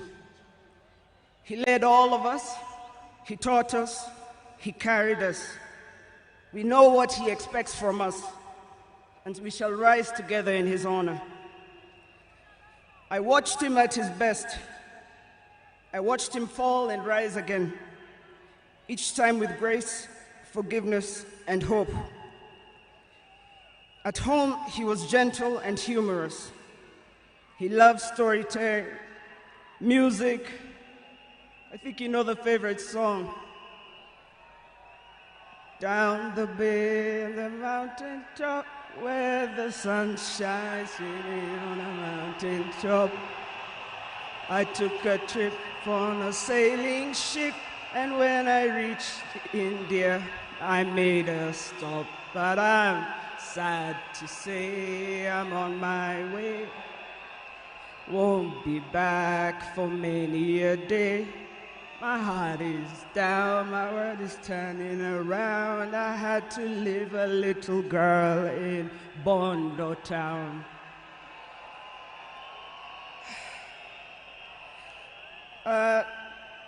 Dad loved his grandchildren. Safi, Fidel's son Alai, Junior's son Lion, Sanai, and Jaramogi. He loved you with all his heart.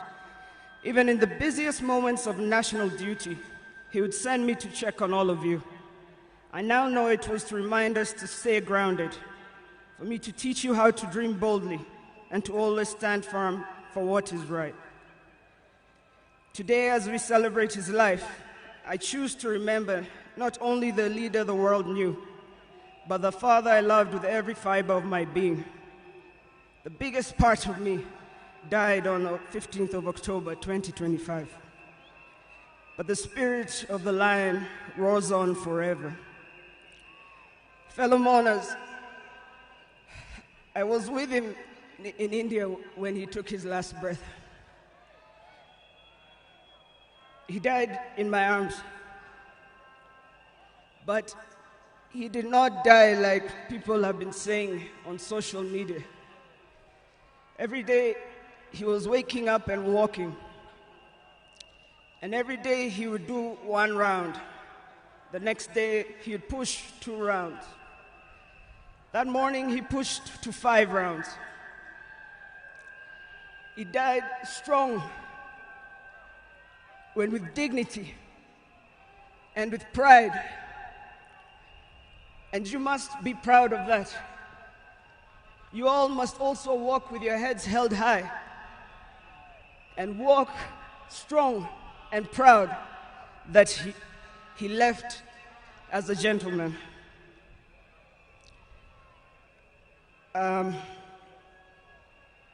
As a family, we want to thank all of you, from Turkana to Lamu, from Isiolo, Mandera, to the shores of Lake Victoria. Asanteni sana. The king is dead, but long live the crown. Joey! Joey! Joey! Joey!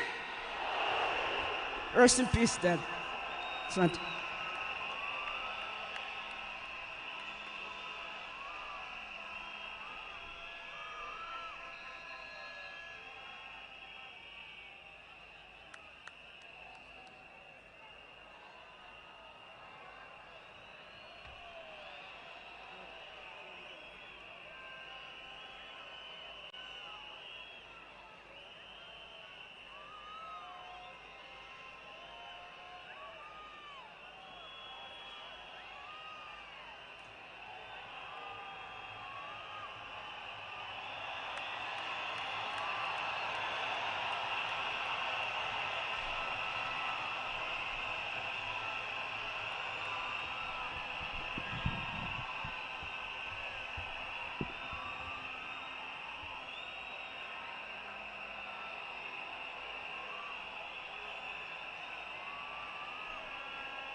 Your Excellency, the President of the Republic of Kenya, William Samoei Ruto, and our First Lady, Mama Rachel, and all protocols observed.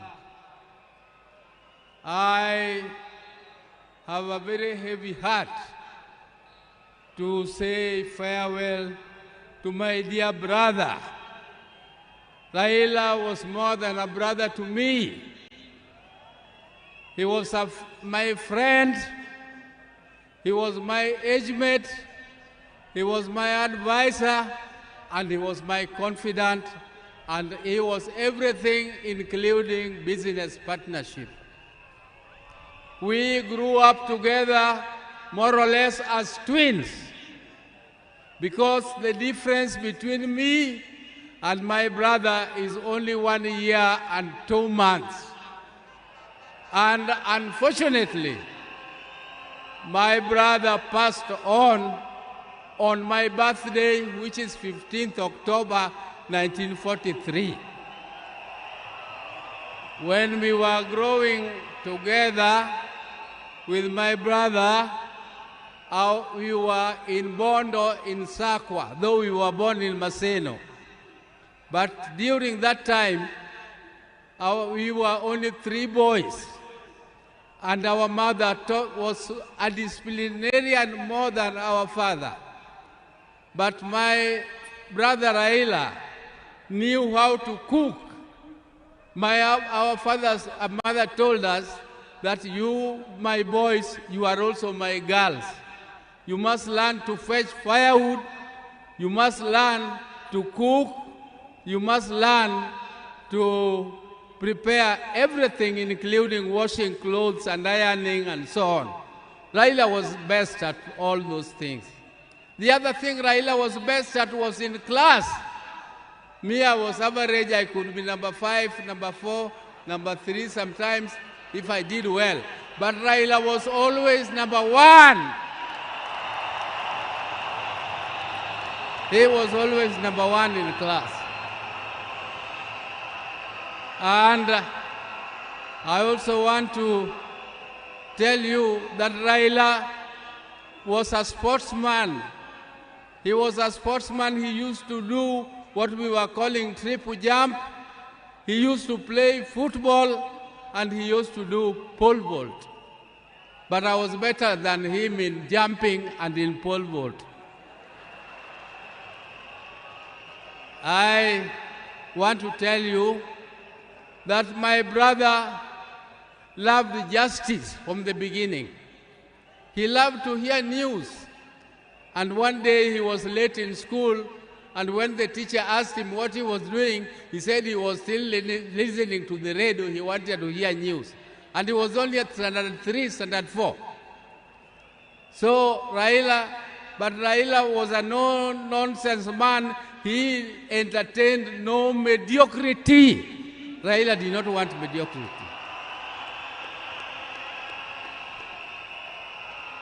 If you came across him with lies or something mediocre, his left hand was very fast.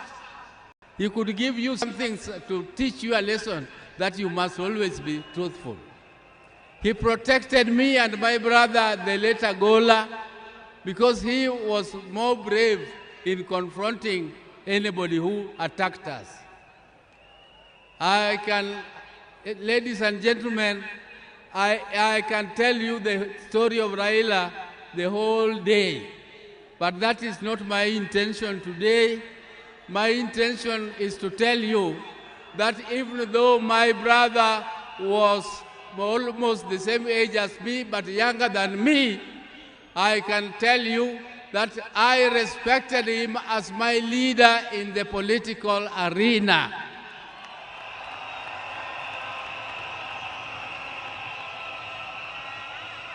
And I want to thank my party, ODM, for making me the acting party leader of ODM, the oldest and the largest party in East and Central Africa. I will take that mantle with vigor, and I must assure you, my colleagues, that I will not disappoint. Even though the shoes of Raila are too big to be filled. But I just want to try my best. I want to try my best. And now I would like to inform you that I'm also with my wife. My wives, I am a general. I have 2 of them. If I don't introduce them to you, they might feel jealous and refuse to give me food. Yes, my elder wife, Dr. Ann Ayo Oburu, is here. And come. This is the lady who took me out of boyhood. She is a doctor. She is a pediatrician, and she is the one with whom we grew together. But I thought that now, at my age, I don't want her to scratch me. I don't want her to massage me. So I brought her helper, Judith Oburu. Judith Oburu.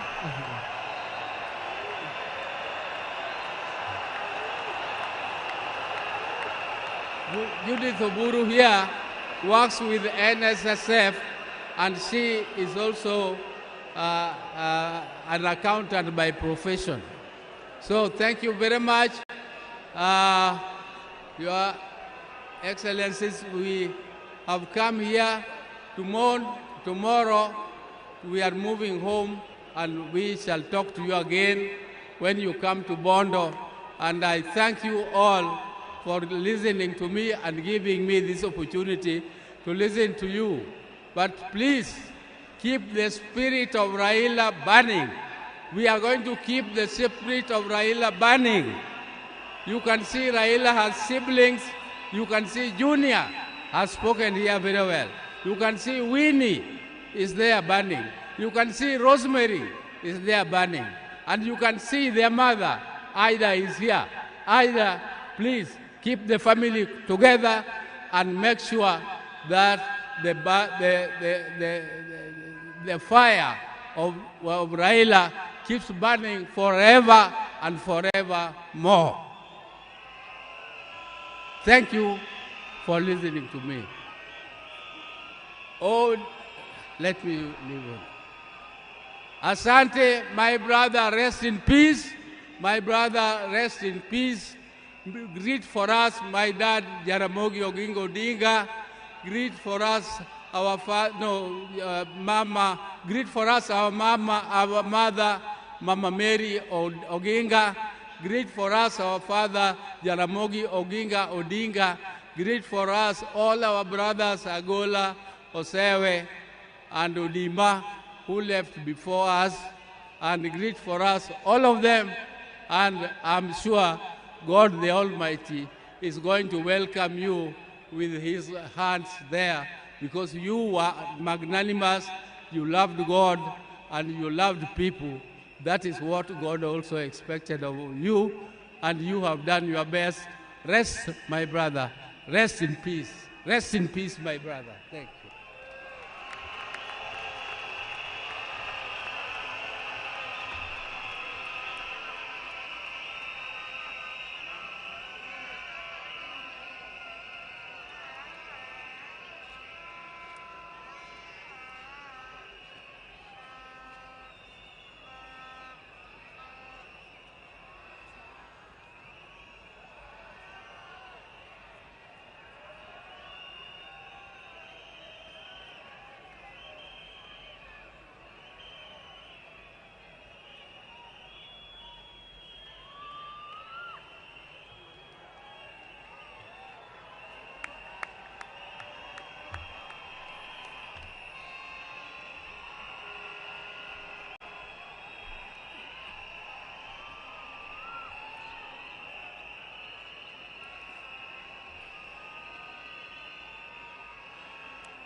Hello?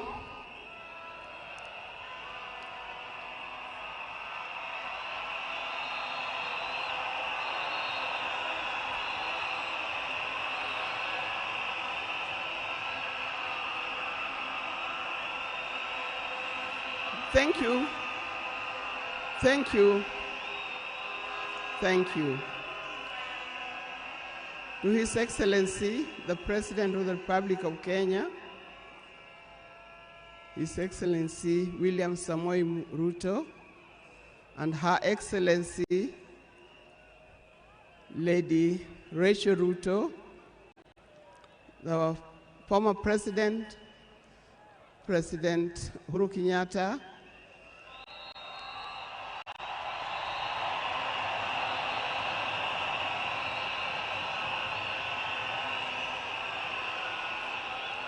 the visiting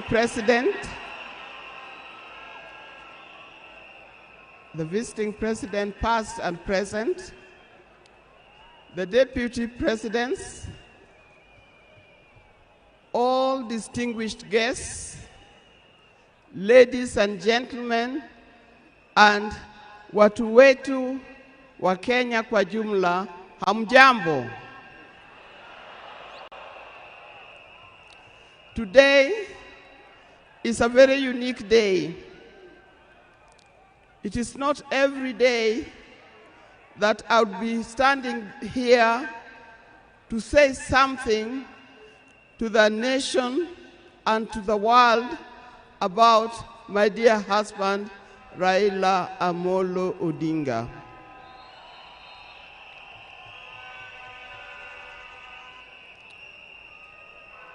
For those who don't know me, I've got a very long name. They call me Canon Dr. Ida Betty Odinga EST. Now, these names don't just come like that, but they are names that are given. I cannot forget the name that the public has given me called Min Pin.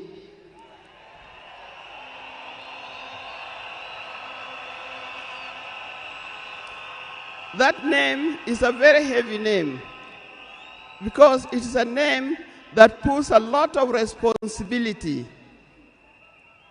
to the owner of that name. I'm also gotten the name of Peace Ambassador. And for that reason, even before I say something else, I'd like to say something about peace.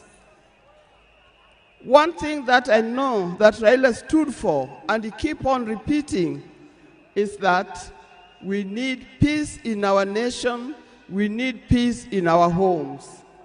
And peace will not survive in a situation, in a chaotic situation. For that reason, I appeal, today I appeal, let us mourn Raila in peace. I know you are all concerned. I know you are all mourning. You are sad about this, but let's keep peace so that the peace can prevail, not only here in the stadium, but also in the rest of the country. Coming to talk about my dear husband, Raila Amolo Odinga.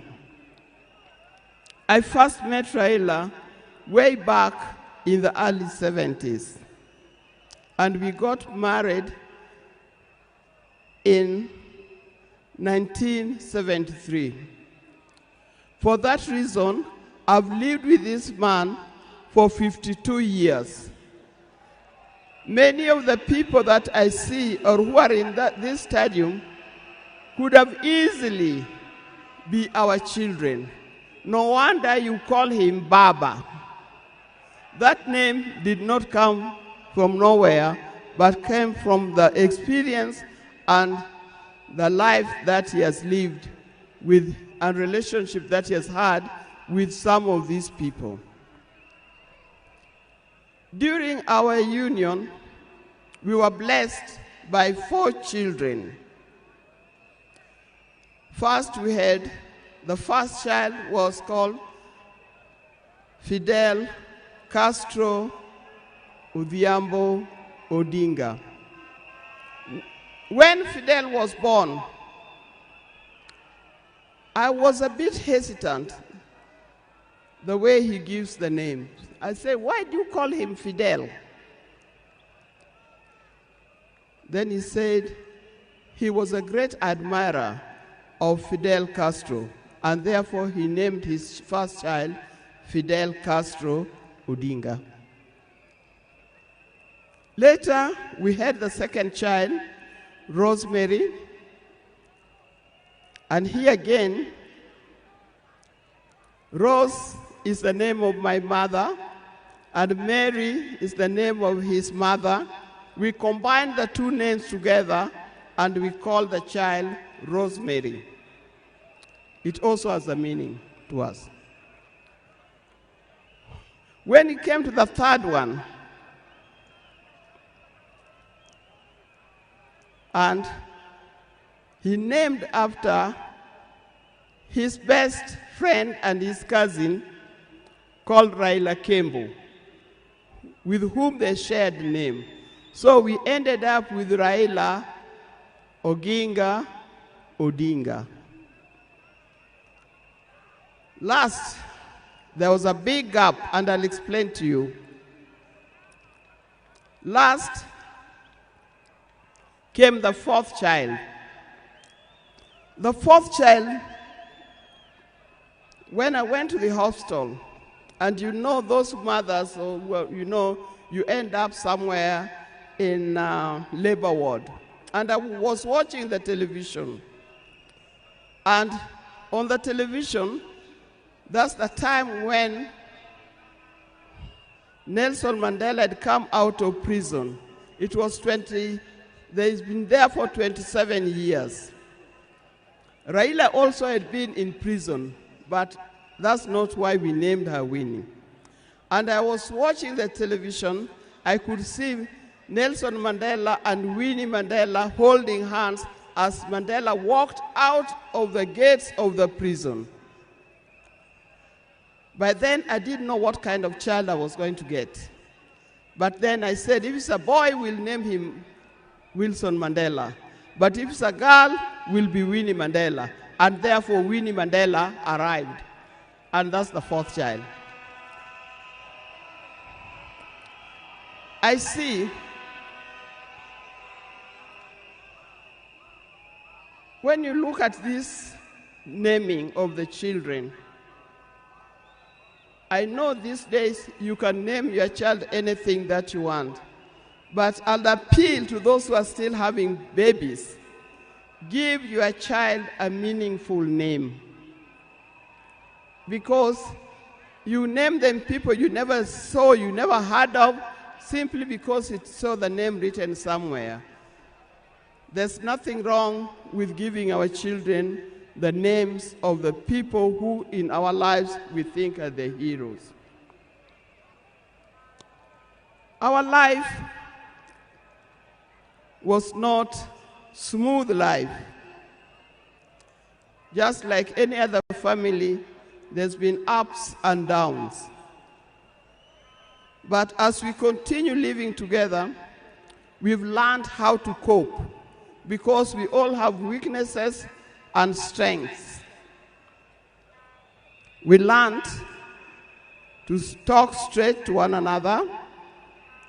We learned to speak the truth, and we learned to forgive and move on. Now, that forgiving spirit was not only in the home, but is something that has spread to the Kenyan. You've seen how many times he has tried in the elections, but that forgiveness is paramount. So please don't carry grudges from one generation to another and from one group to another. We are all Kenyans. We are all Kenyans. We are sisters and brothers. We must learn to forgive easily and build together Kenya.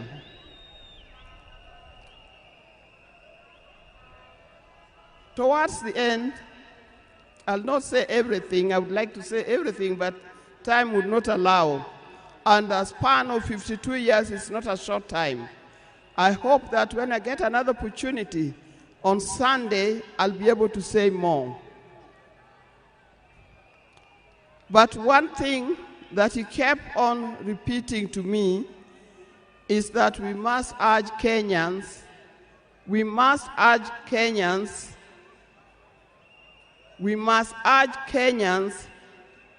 to live in peace. He kept on repeating that. We must repeat it to our Kenyans, we live in peace. Raila hated dishonesty. He hated dishonesty. He hated greed.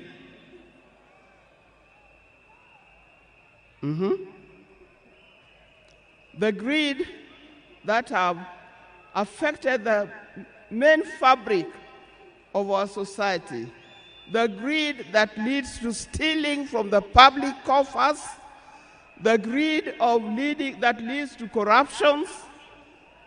That's the kind of thing that Raila would not have liked to see.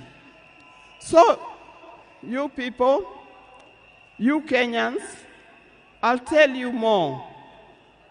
But I thank you. I thank you, those who have come and those who are watching us from other places. I thank you for standing with this family. I thank you for being here for us.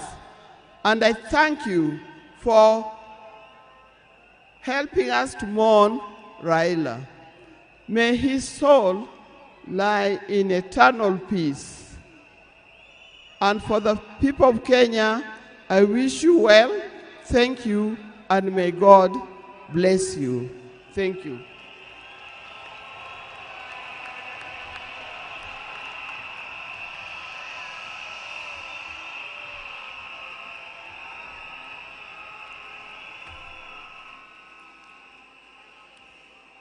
Fellow mourners, we are moving towards the end of this occasion, the first part, so that we can allow a second part that is going to take place in the afternoon.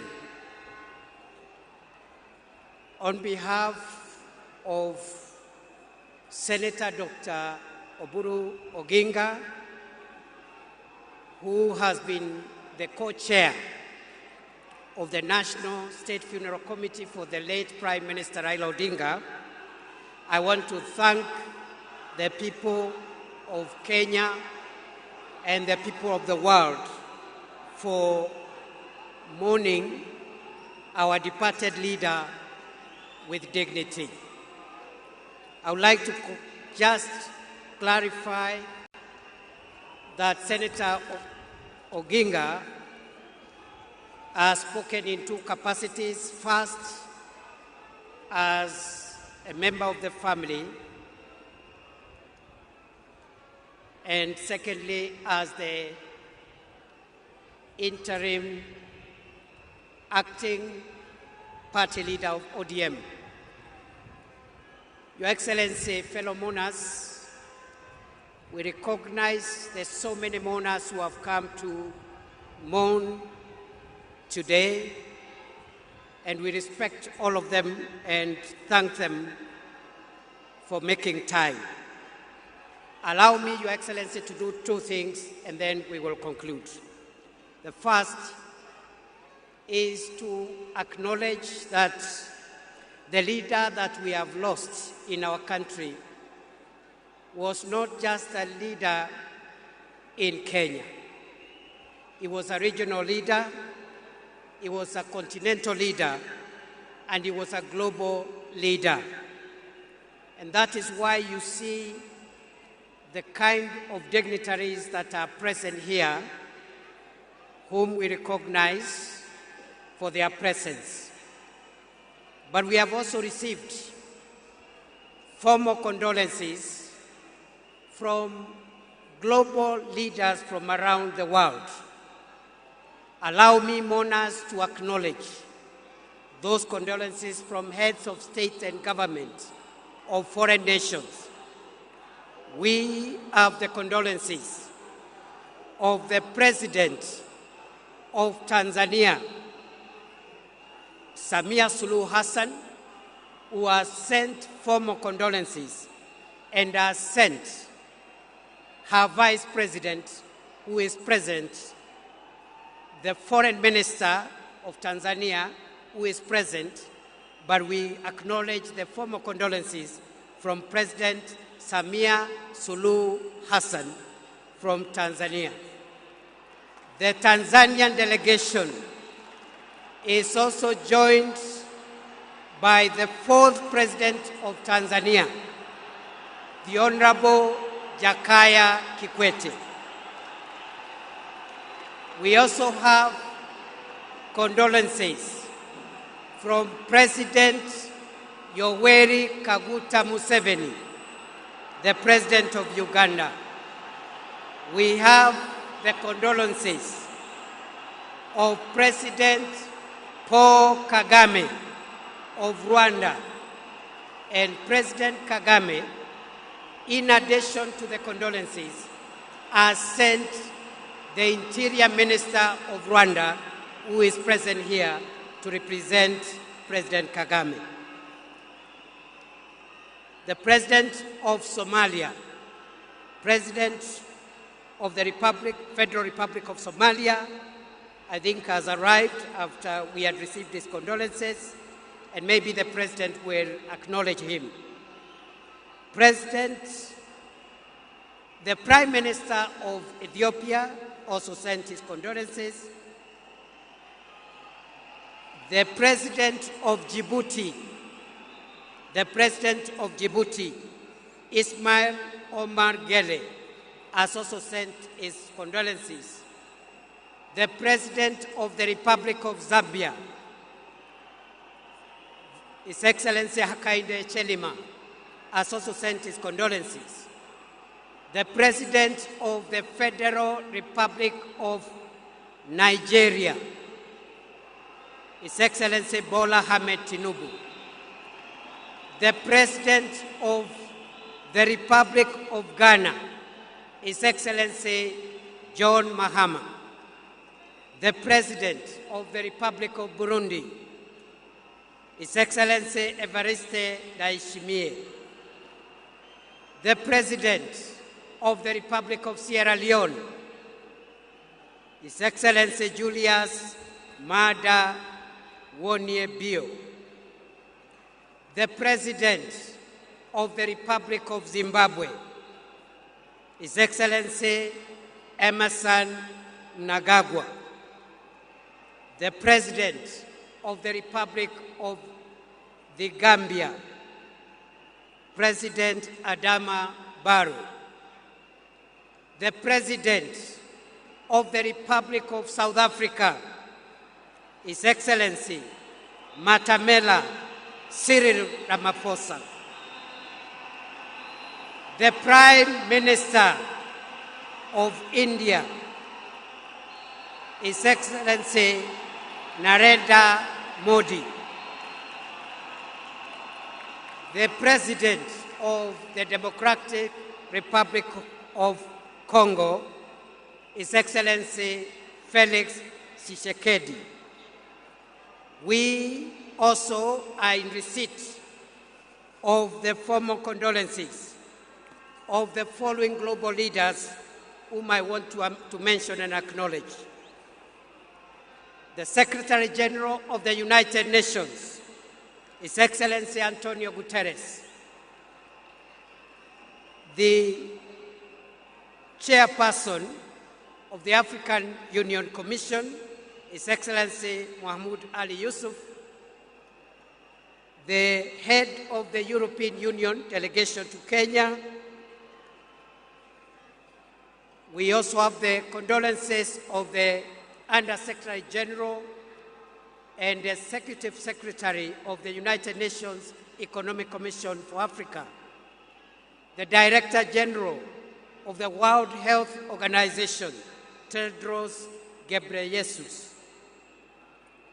the Assistant Secretary General of the Commonwealth of Nations, the Executive Secretary of the Intergovernmental Authority on Development, Dr. Wokne Nyayo, the Secretary General of the East African Community, Veronica Nduva.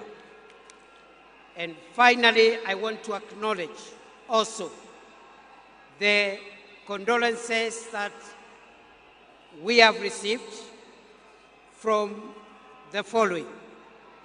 Senator James Rich, who is the chairperson of the United States of America Senate Committee on Foreign Relations. From the United Kingdom of Great Britain and Northern Ireland, we have the apologies of the Minister for International Development and Africa, Jenny Chapman. Condolences from Italy through the head of mission, through the deputy head of mission of the Italian Embassy, the High Commissioner of Australia, the High Commissioner of Canada, the Ambassador of the Russian Federation, the Ambassador of the People's Republic of China, the Ambassador of the Czech Republic, the Ambassador of Switzerland, and the Ambassador of the Federal Republic of Germany. Ladies and gentlemen, we now would like to hear the condolences and the remarks from two other speakers as we close this session. Let me acknowledge all the people, fellow Kenyans who have come to join us and join together in mourning our departed leader. Let me recognize our delegation here from the state side, the arms of government, all the arms of government, and the two levels of government are represented here. We are led by His Excellency the President, William Ruto, and the First Lady. We also have our retired President. We have the speakers of the two houses, the Chief Justice, members of the Cabinet, Principal Secretaries, the military command led by the Chief of the Defense Forces. We have our governors, senators, MCAs, and the ODM fraternity. Your Excellency, allow me to recognize, because you have permitted me to do so, in our presence, the names that were read, just for the purpose of record.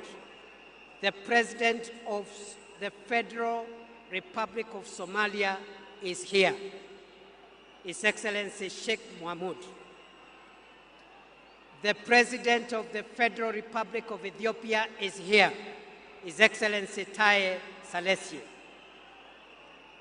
The Vice President of the United Republic of Tanzania, His Excellency Dr. Philip Mpango, is here. The former President, the fourth President of Tanzania, the Honorable Jakaya Mrisho Kikwete, is present. Mohamed Thabiti, Foreign Minister of Tanzania, is present.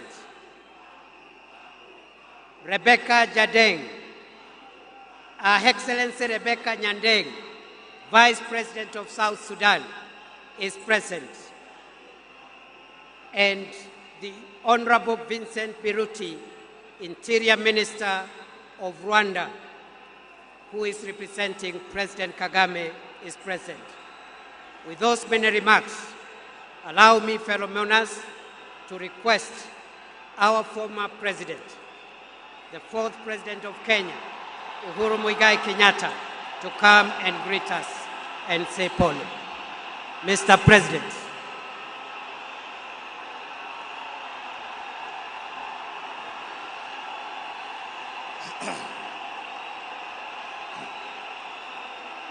Asanteni sana.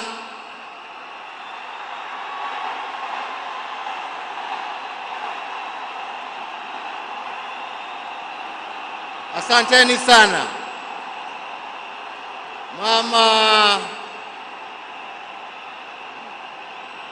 Mama Aida Odinga, Rosemary,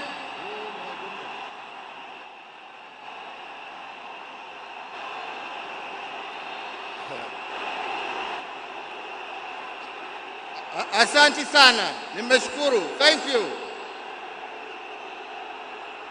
Asanteni sana.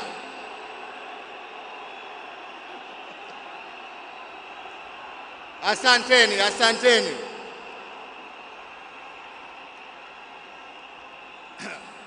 Nianze tena niseme Mama Aida Odinga, Rosemary,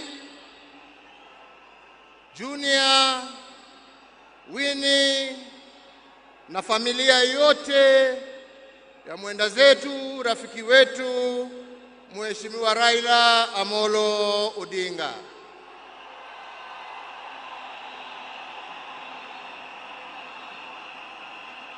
Mheshimiwa Rais wa Jamhuri ya Kenya, Mheshimiwa William Samoei Ruto na First Lady Mama Rachel Ruto, viongozi wa nchi za kigeni na majirani ambao wametutembelea kuja kuomboleza na sisi, waombolezaji wenzangu, hamjambo? Hamjambo tena. Asanteni sana. Tuko hapa pamoja kama Wakenya kusherehekea maisha ya Mkenya mwenzetu, kiongozi, rafiki yangu, lakini mimi nilimpenda kama ndugu yangu.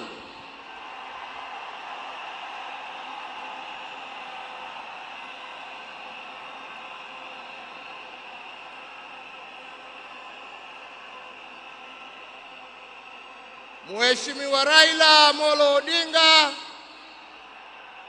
vile tumeambiwa hapa, tulimjua kwa majina tofauti tofauti: Agwambo, Jacob, Tinga. Lakini kama Wakenya kutoka kona zote tulimjua na tukamheshimu kama baba.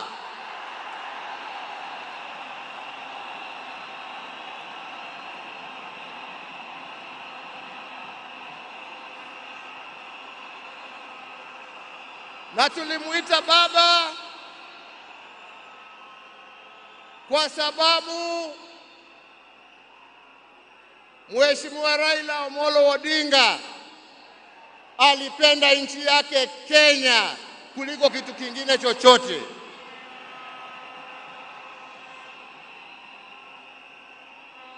Mheshimiwa Raila Amolo Odinga alikuwa baba wa wote, hakuwa na ukabila, na alipenda nchi na wananchi wa Kenya wote.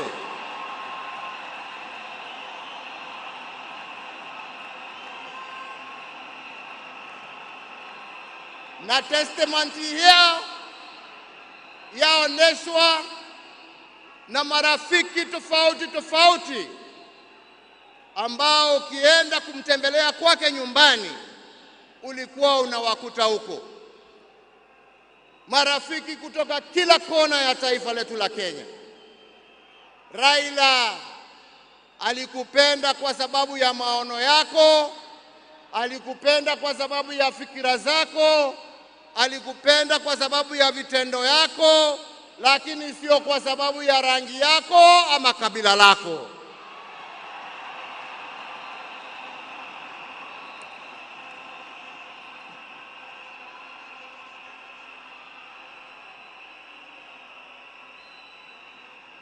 Leo hii Kenya imepoteza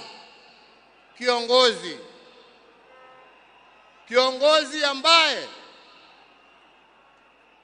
historia ya demokrasia katika taifa letu la Kenya haiwezi iandikwe bila la jina la Raila Amolo Odinga kuwa nambari moja.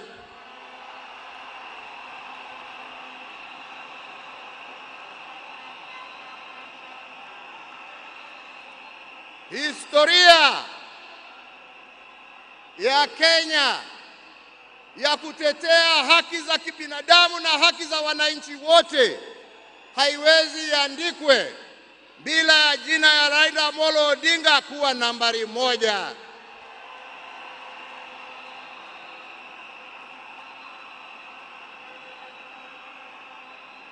Historia ya ungatuzi na hukuhakikisha ya kwamba wananchi kule mashinani wana uwezo ya kujiongoza na kujitawala na kuwa na viongozi ambao wanatekeleza shida za wananchi kule chini.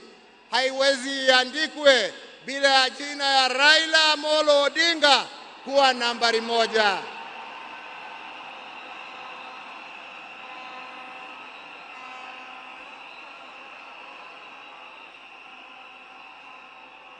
In short, nasema vipi?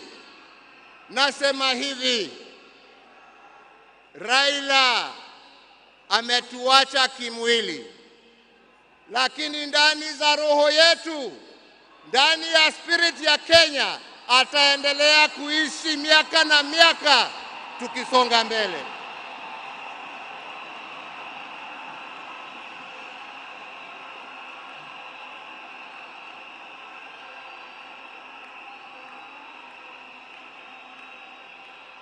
Wenzetu, Raila alipenda amani. Raila alipenda umoja wa taifa letu. Raila alifurahia akiona Wakenya wakiungana, wakishirikiana, wakijenga taifa lao pamoja. Raila alikuwa mtetezi wa haki ya kila mtu. Pahali ambapo alikuwa anaona hakuna haki, Raila ndio alikuwa wa mbele hapo kuhakikisha ya kwamba haki zimepatikana. Na wenzangu,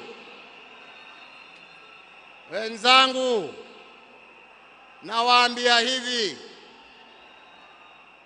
tunawakumbuka wakina Mzee Jomo Kenyatta na Jaramogi Odinga kwa kutetea uhuru wa nchi yetu.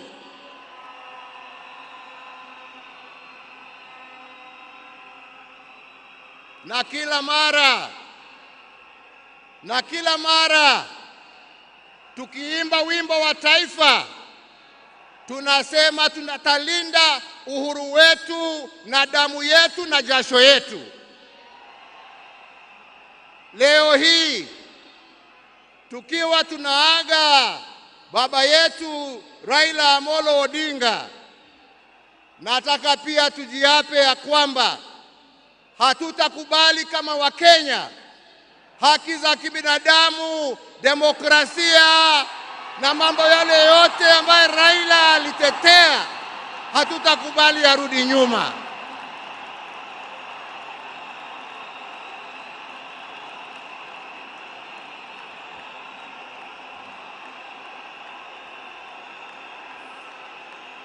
Hatutakubali yarudi nyuma.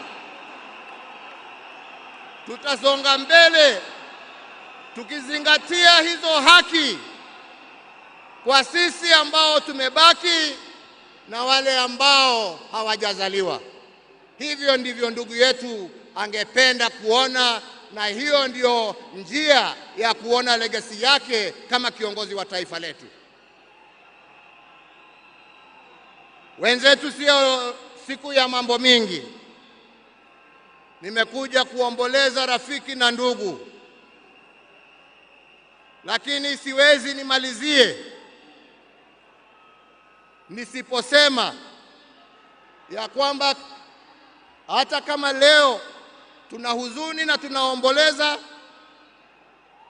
lazima kama Wakenya tuchukue nafasi hii, kwa sababu Raila hangeweza kutenda yale ambayo alitenda kama angekuwa amesimamiwa na mama nguvu wa kazi, Mama Aida Odinga, na watoto wake Rosemary Junior,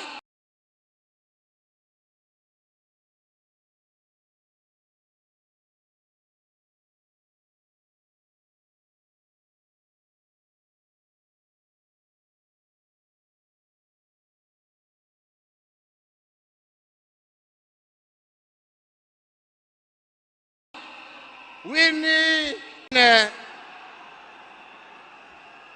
Baada ya kazi tukiwa tulia kidogo hapo nini, tunapewa kitu kidogo hapo, Munacheka, mimi kwa kitu kidogo nasema uji na chai.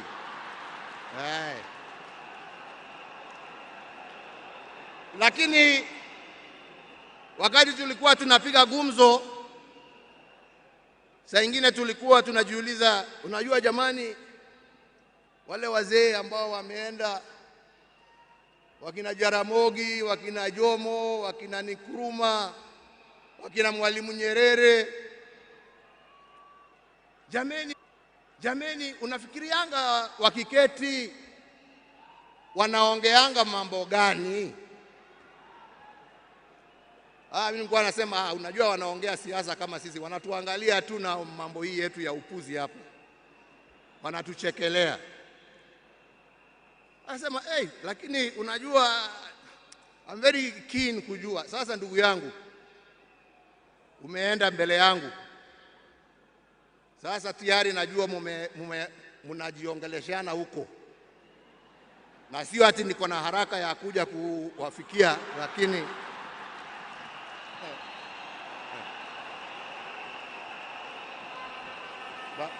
bado tunataka tutulie kidogo. Mwenyezi Mungu atusaidie, lakini najua wakati wetu tukifika utakuwa hapo kutuambia njia ya kutembea hizo mabarabara za huko. Kwa hivyo ndugu yangu, nikuombee kwa Mwenyezi Mungu akurehemu, akulaze na amani na wenzako, ukijua ya kwamba twakumbuka wewe na yale ambao umebakisha tutaendelea nayo, na familia yako sasa imekuwa yetu, na tutaendelea kuwalinda na kuwachunga na kusimama pamoja nao kwa wakati wote. Nasema lala salama ndugu. Mungu awabariki familia yako na awafariji na awapatie nguvu, na Mungu aendelee kuibariki Kenya hii yetu, Afrika Mashariki na Afrika kwa jumla.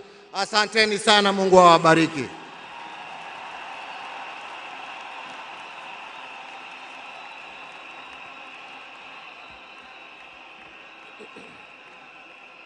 Thank you very much, Mr. President. Kwa sasa nilisahau kidogo kutambua uwepo wa mkuu wa mawaziri Musalia Mudavadi, jaji mkuu Martha Koome na aliyekuwa makamu wa rais wa zamani Stephen Kalonzo Musyoka, hata yeye yako area. After the end of this ceremony, the security agencies led by the Kenya Defence Forces will make announcements through the military MC on the procedure that is going to be followed, because immediately after this, we want mourners who have come to pay their final respect to the departed leader to have as much time as possible in an orderly manner, in a dignified manner, to view the body of our leader. And we want that exercise to begin as soon as possible, but we want to appeal for order, for calm. We have enough time. We are not in a hurry. Everybody who has come here today for that reason will get a chance. As a committee that has been working on this, we want everything to go right. So please, our military, our security agencies will help us coordinate that so that we have security in the stadium as we pay our respects to our departed leader. Before we do that, allow me, ladies and gentlemen, now to invite the President of Kenya, His Excellency William Samoei Ruto, to come and address us. Mr. President, sir.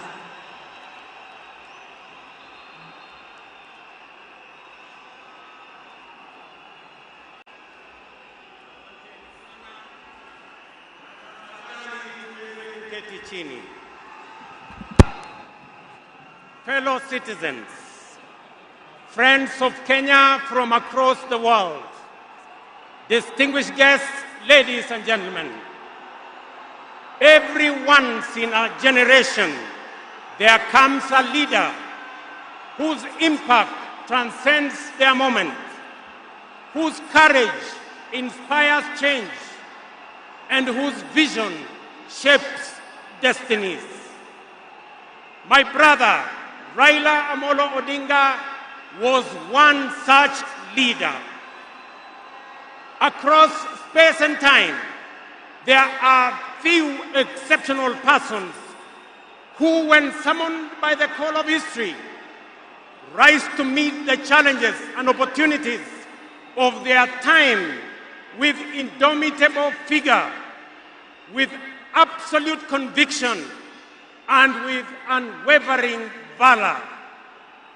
The Right Honorable Raila Amolo Odinga, Ward Mary, Ward Nyar Alego, Agwambo, Tinga, Jacom, Enigma, Ward Ping, Baba, the man in whose honor we gather here today belongs to that rare, irrepressible breed of human beings.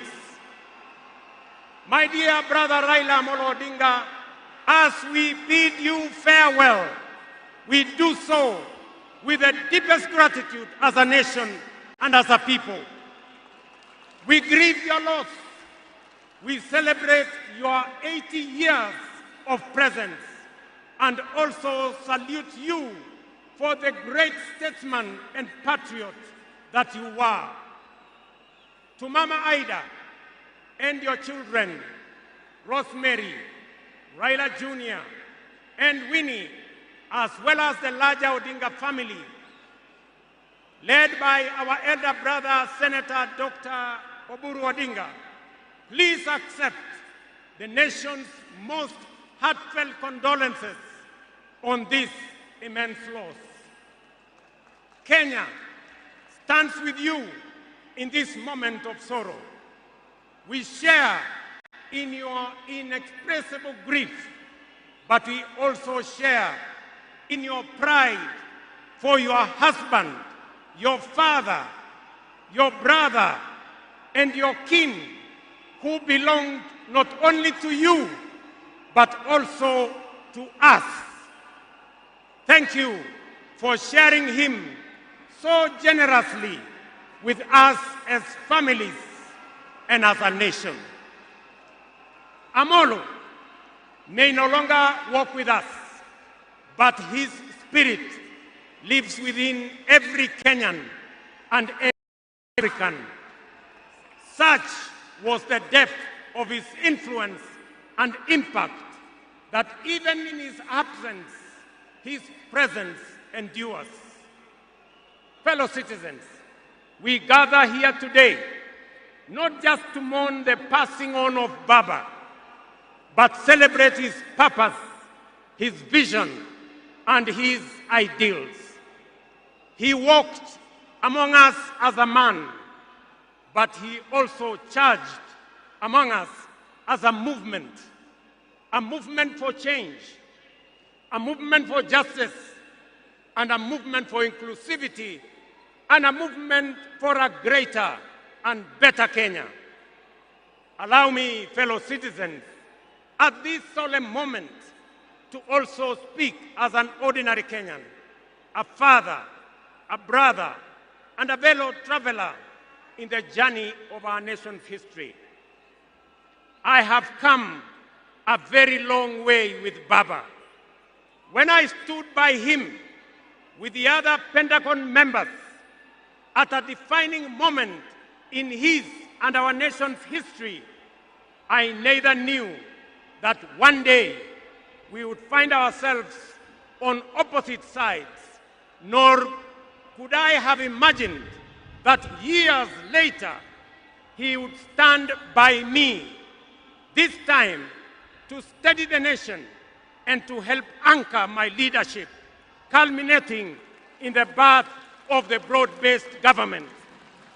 To you, Baba, I owe you, and I am truly and eternally grateful that our paths crossed and that we shared this journey together. We have been both collaborators and competitors, friends and rivals, but always patriotic Kenyans, united by a dream greater than ourselves, a dream bigger than any partisan divide, a dream of a united motherland called Kenya. As I have reflected on Raila's legacy following his passing, I have entertained no doubt in my mind that history will judge him fairly and kindly, because whenever the nation needed him to rise above self, he always did unreservedly. Whenever Kenya needed reason, he became the voice of reason courageously. And whenever the country needed a hand of reconciliation, he offered it without hesitation. Perhaps one of the greatest lessons he taught us was this: in the noble task of statecraft and nation building, there is room for all of us, competitors and collaborators, rivals and allies, bound together by one higher purpose, the greater good of our republic. Fellow citizens, those who worked closely with the Honorable Raila Amolo Odinga know that he was irrevocably stubborn in his vision for a just, prosperous, and united Kenya, a nation where opportunity belonged to all and justice favors none. In Tinga, Kenya found a reformer, a moral compass, a reconciler. He proved that progress demands both courage and patience, that we must be stubborn on the vision, but agile on the details, adjusting our means, our plans, and our strategies, but never compromising our mission.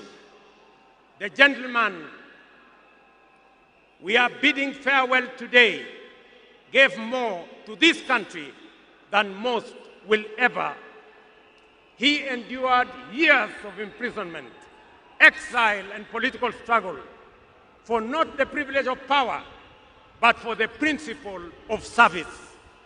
He bore the scars of his struggles with dignity and calm poise, and turned pain and suffering into purpose.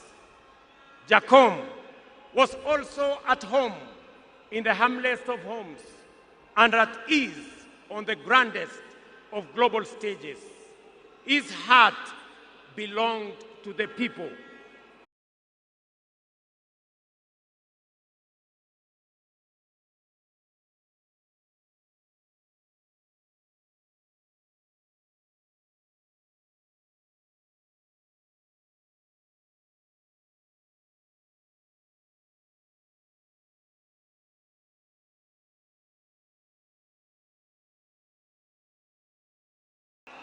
Thank you very much. Today, those words ring with profound meaning, significance, and impact. Our elder statesman, the Honorable Raila, is sailing on a ship, not to Jamaica, but to home beyond. He will not be back with us for many a day. He leaves behind many little girls and boys, not in Kingstown, but here in Nairobi, in Kisumu, in Mandera, in Vihiga, in Mombasa, in Kakamega, in Wajir, and in every village and valley across our land. Baba has finished his race. He has kept the faith. He has served his people and humanity. It is our solemn prayer to the Almighty God that the soil of the land which Honorable Raila so tirelessly served shall embrace him with grace, that the nation he sacrificed for shall eternally cherish his memory, and that the people for whom he fought for shall carry his dream forward. Ladies and gentlemen, fellow citizens, when a man of the stature of Baba, a towering patriot, a relentless reformer, a visionary statesman, and a selfless servant of the people departs from among us, when a mighty bongo tree falls among us, we are left in awe of a life so immense in purpose and impact.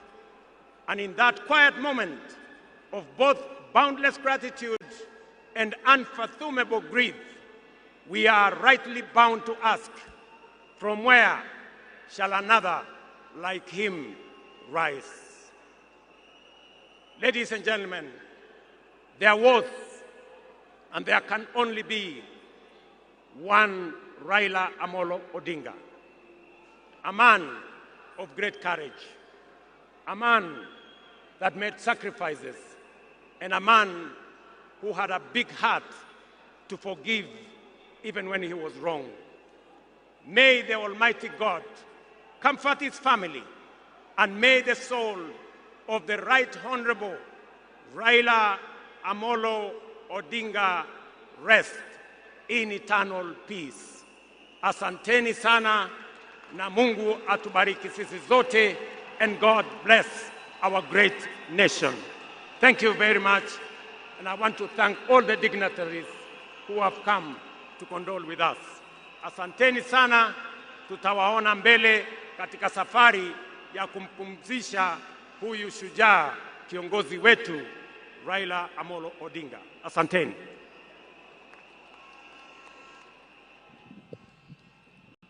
Na sasa naomba sote tubaki tumesimama ili tumalize rasmi kwa wimbo wa taifa. Wimbo wa taifa.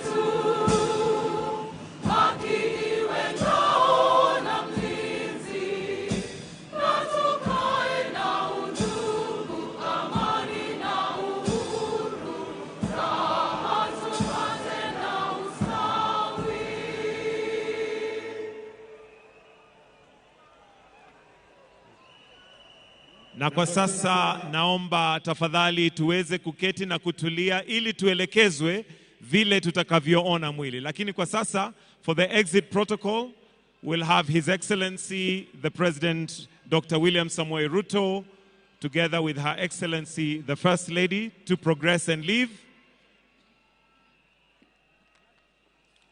followed by His Excellency Hassan Sheikh Mohamud,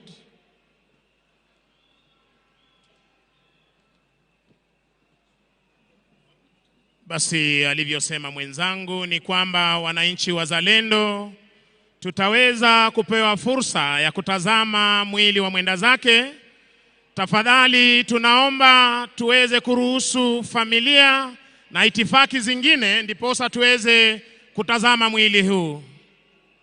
We'll also have His Excellency President Uhuru Kenyatta to exit, followed by His Excellency the Deputy President. The rest, we are kindly requested to relax kidogo ili tuelekezwe vile tutakavyotoka. Na sasa nitamkaribisha mwenzangu Misango ili aweze kutuelekeza, especially for those of us who want to view the body, how we are going to do that so that it's orderly. Misango, karibu.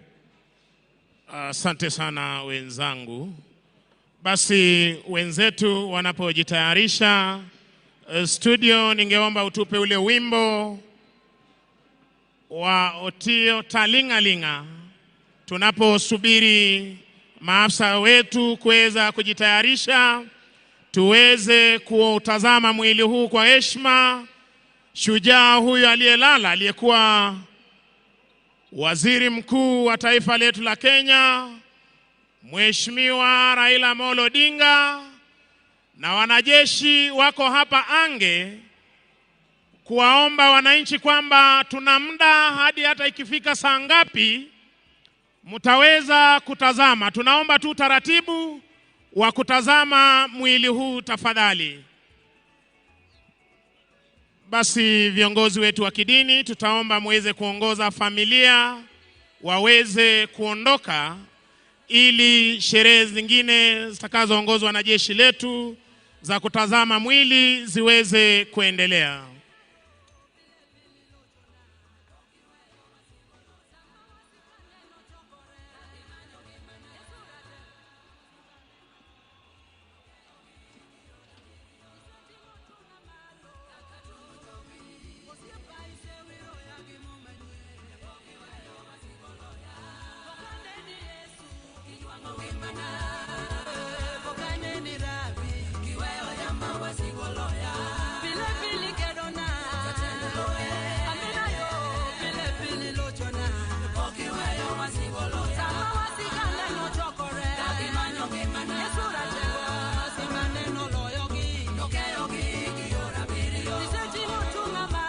Tuweze kutulia ili mwili utayarishwe kwa kwetu kuweza kuona. Kwa hivyo tafadhali tutulie ili wale ambao wanaotayarisha mwili wa mwenda zake waweze kutayarisha ili tuweze kuwaelekeza vile tutakavyoendelea na hiyo hafla. So kindly let us be patient as we also allow those who will be preparing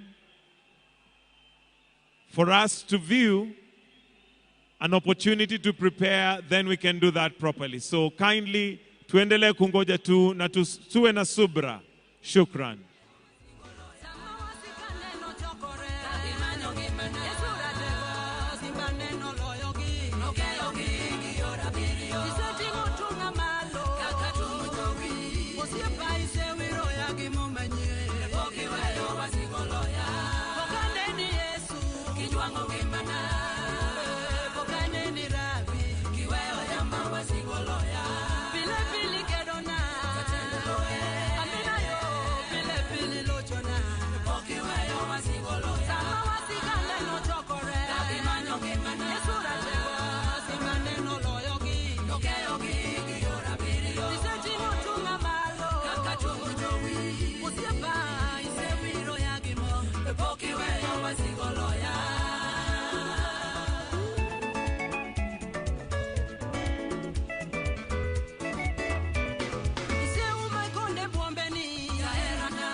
Linga, Yesu tiyo ta linga linga. Linga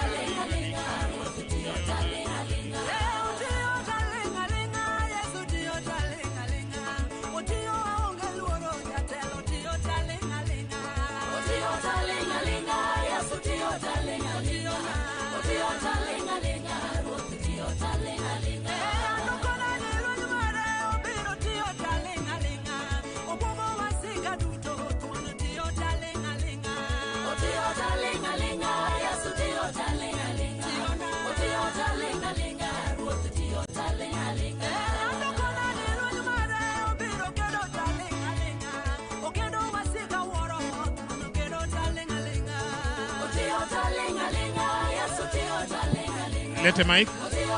Lete mic upande huu wa pili tafadhali.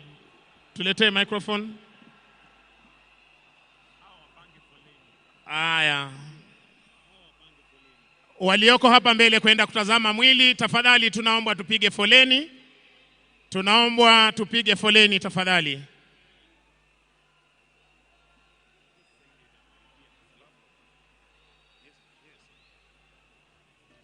Waheshimiwa ambao tayari wanatizama mwili, tunaomba tafadhali tufanye kwa haraka na pia tujaribu kupiga foleni, tuweke foleni ile iweze kusonga kwa haraka. Naomba walinzi wa usalama tafadhali tusaidiane ili tutengeneze foleni moja ile ambao pia tutaelekeza wananchi ili waweze kuja tafadhali. Naomba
unapita kwa haraka, unapata nafasi yako kutoa heshima, kisha unamwachia mwenzako.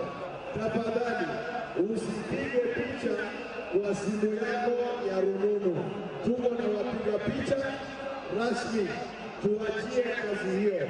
Na ninawashukuru maana naona laini na foleni inasonga upesi kama tulivyofikiria. Na ukishatizama tunaelekea moja kwa moja kuanza safari ya kwenda Bondo. Wewe usirudi hapa kwa mara ya pili. Baba bibi,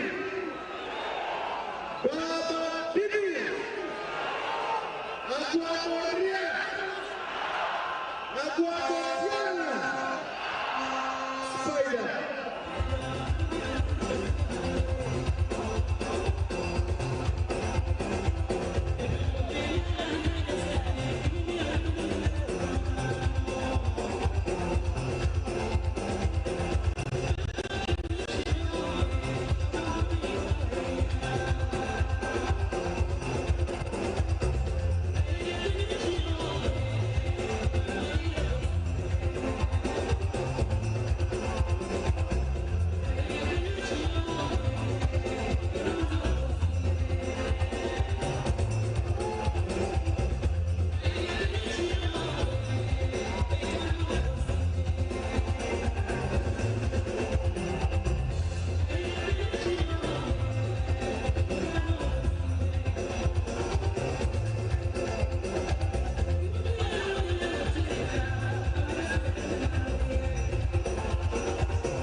Tuendelee tafadhali, tuendelee tu wananchi na kipindi cha mtazamo mwili nyumba zake Baba Raila Amolo Odinga. Tuendelee sana, tuendelee DJ nyimbo tafadhali.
Tunaomba tafadhali tushirikiane na maafisa wetu. Kindly with all due respect, tushirikiane na KDM pamoja na military police, hali kadhalika GSC officers, National Police Service officers, tuweze kupeana kiongozi wetu heshima inayostahili. Ninaomba waombolezaji wanaoingia kwa uwanja kuanza kukanyaga nyasi tafadhali, turudi upande wa pili kwa track tuweze kufuata kifaa baada ya studio.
kiongozi wetu Mheshimiwa Odinga katika uwanja huu wa kitaifa wa Nyayo.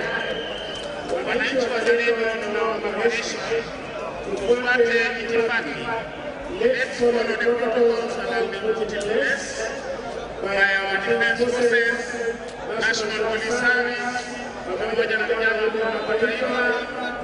Tafadhali tunaomba muweze kuzingatia maelekezo ambayo mnaweza kuelekezwa ndiposa tuweze kuwa na stampede. Tafadhali ninaomba kwa heshima na kwa unyenyekevu, kwa heshima ya kiongozi wetu Raila Odinga, jane na kupenda Mama Raila Odinga ameweza kuomba tuendeleze kwa amani. Tafadhali kwa heshima tunaomba tuweze kuomboleza kwa amani. Ninakuwa hakikisha kwamba sote tutapata fursa ya kutazama mwili wa mwenda zake, sote tutapewa nafasi ya kutazama mwili wa Raila Odinga. Wanajeshi wako hapa ndani naye, nani watakapopata fursa kutazama mwili huu. Tuendelee na nyimbo za Mwenyezi Mungu tunapotafakari maisha ya kiongozi wetu Raila Odinga.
naomba tuweze kuondoka kwa utaratibu, kwa heshima na taadhima.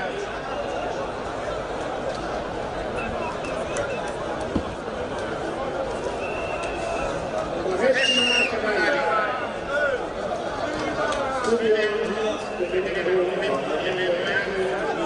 Tabia zangu zisipendeze Mwenyezi Mungu. Wema wake asifika sababu usikosea.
Wananchi wapendwa, niwashukuru kwa dhati kwa kuwa kuonyesha nidhamu ya juu, uvumilivu mkubwa na upendo.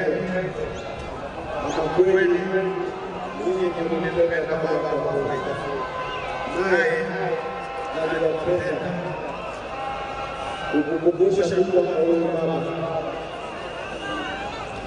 hakuna mtu zaidi ya mkubwa wa muda mrefu kushinda yeye, miaka 12 kwa sababu ya fedha.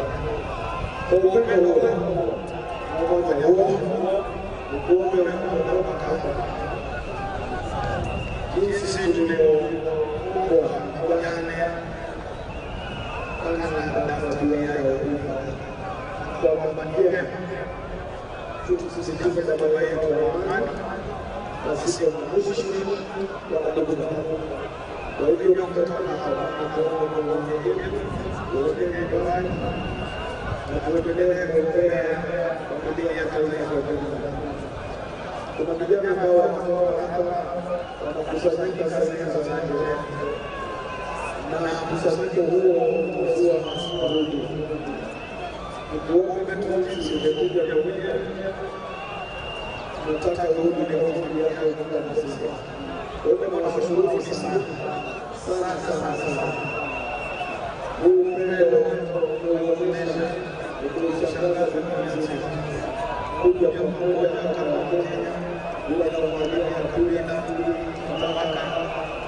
Tunashukuru sana wananchi wa Kenya. Kenya ni ya mfano na kweli tutapiga hatua za ziada. Na baada ya watu na vijana wawili watatu wameingia kwenye uwa. Sasa sielewi leo unajua kushauriana. Hii inawekewa. Lakini unaelewa kuingia kama mkuu. Ndugu yangu tofauti ya kule ni mmoja na kule Mungu amekupa. Ndio maana kule ni mmoja. Asante sana ndugu yangu, naona unashuka kidogo. Hata wale wengine yule kijana aliyesema kama hicho. Utusaidie ni ashuke tafadhali. Kwa heshima. Kwa usalama wako.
kutoka hapa Raila Odinga ameweza kuomba tuweze kuendeleza Mheshimiwa Raila kwa njia ya amani. Sisi amani ni nini? Ndiposa tunaanza kushia magari ya serikali mawe. Tunaomba tafadhali tunapotoka hapa baada ya kuendeleza tuelekee nyumbani. Wale ambao sasa tunaelekea kwenye bando tunawatakia kila la heri. Tafadhali tunaomba kesho tuendelee kuomboleza na hali kadhalika kufuata itifaki ambazo zimewekwa kutazama mwili huu. We kindly request tafadhali, as you leave and depart here, usipeleke maombolezo kwa gari ya serikali, gari la mtu binafsi. Thank you. Studio tuendelee tafadhali.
waombolezaji hawa wanapozidi kuendelea kutoa heshima zao za mwisho kwa kiongozi wetu Mheshimiwa Raila Odinga ambaye anatangulia mbele za haki, nasi inshallah siku moja Mwenyezi Mungu akituneemeshea tutaweza kukutana naye. Basi tunazidi kuomba wananchi jinsi tunavyoendelea kushirikiana tazama mwili wa kiongozi wetu tuweze kuendelea vivyo hivyo kushirikiana na maafisa wetu wa kijeshi, maafisa wetu wa General Service Unit na Commandant General Service Unit Bwana Odinga akiwa tayari kabisa kuhakikisha kwamba kila kitu kinaenda jinsi ilivyopangwa, pamoja na wenzetu kutoka National Disaster wakiongozwa na Inspector Angeli, miongoni mwa maafisa wanaofanya kazi nzuri ya kuelekeza wananchi kutoa heshima zao kwa viongozi wetu aliyewacha. Hapo umepata ulimwengu name studio endelee.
Uweze kufika katika ambulance kuwasiliane na mimi yako.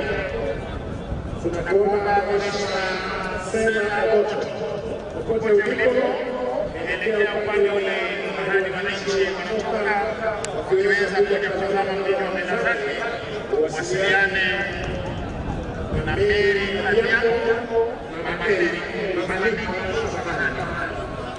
wasiliane na Mama Studio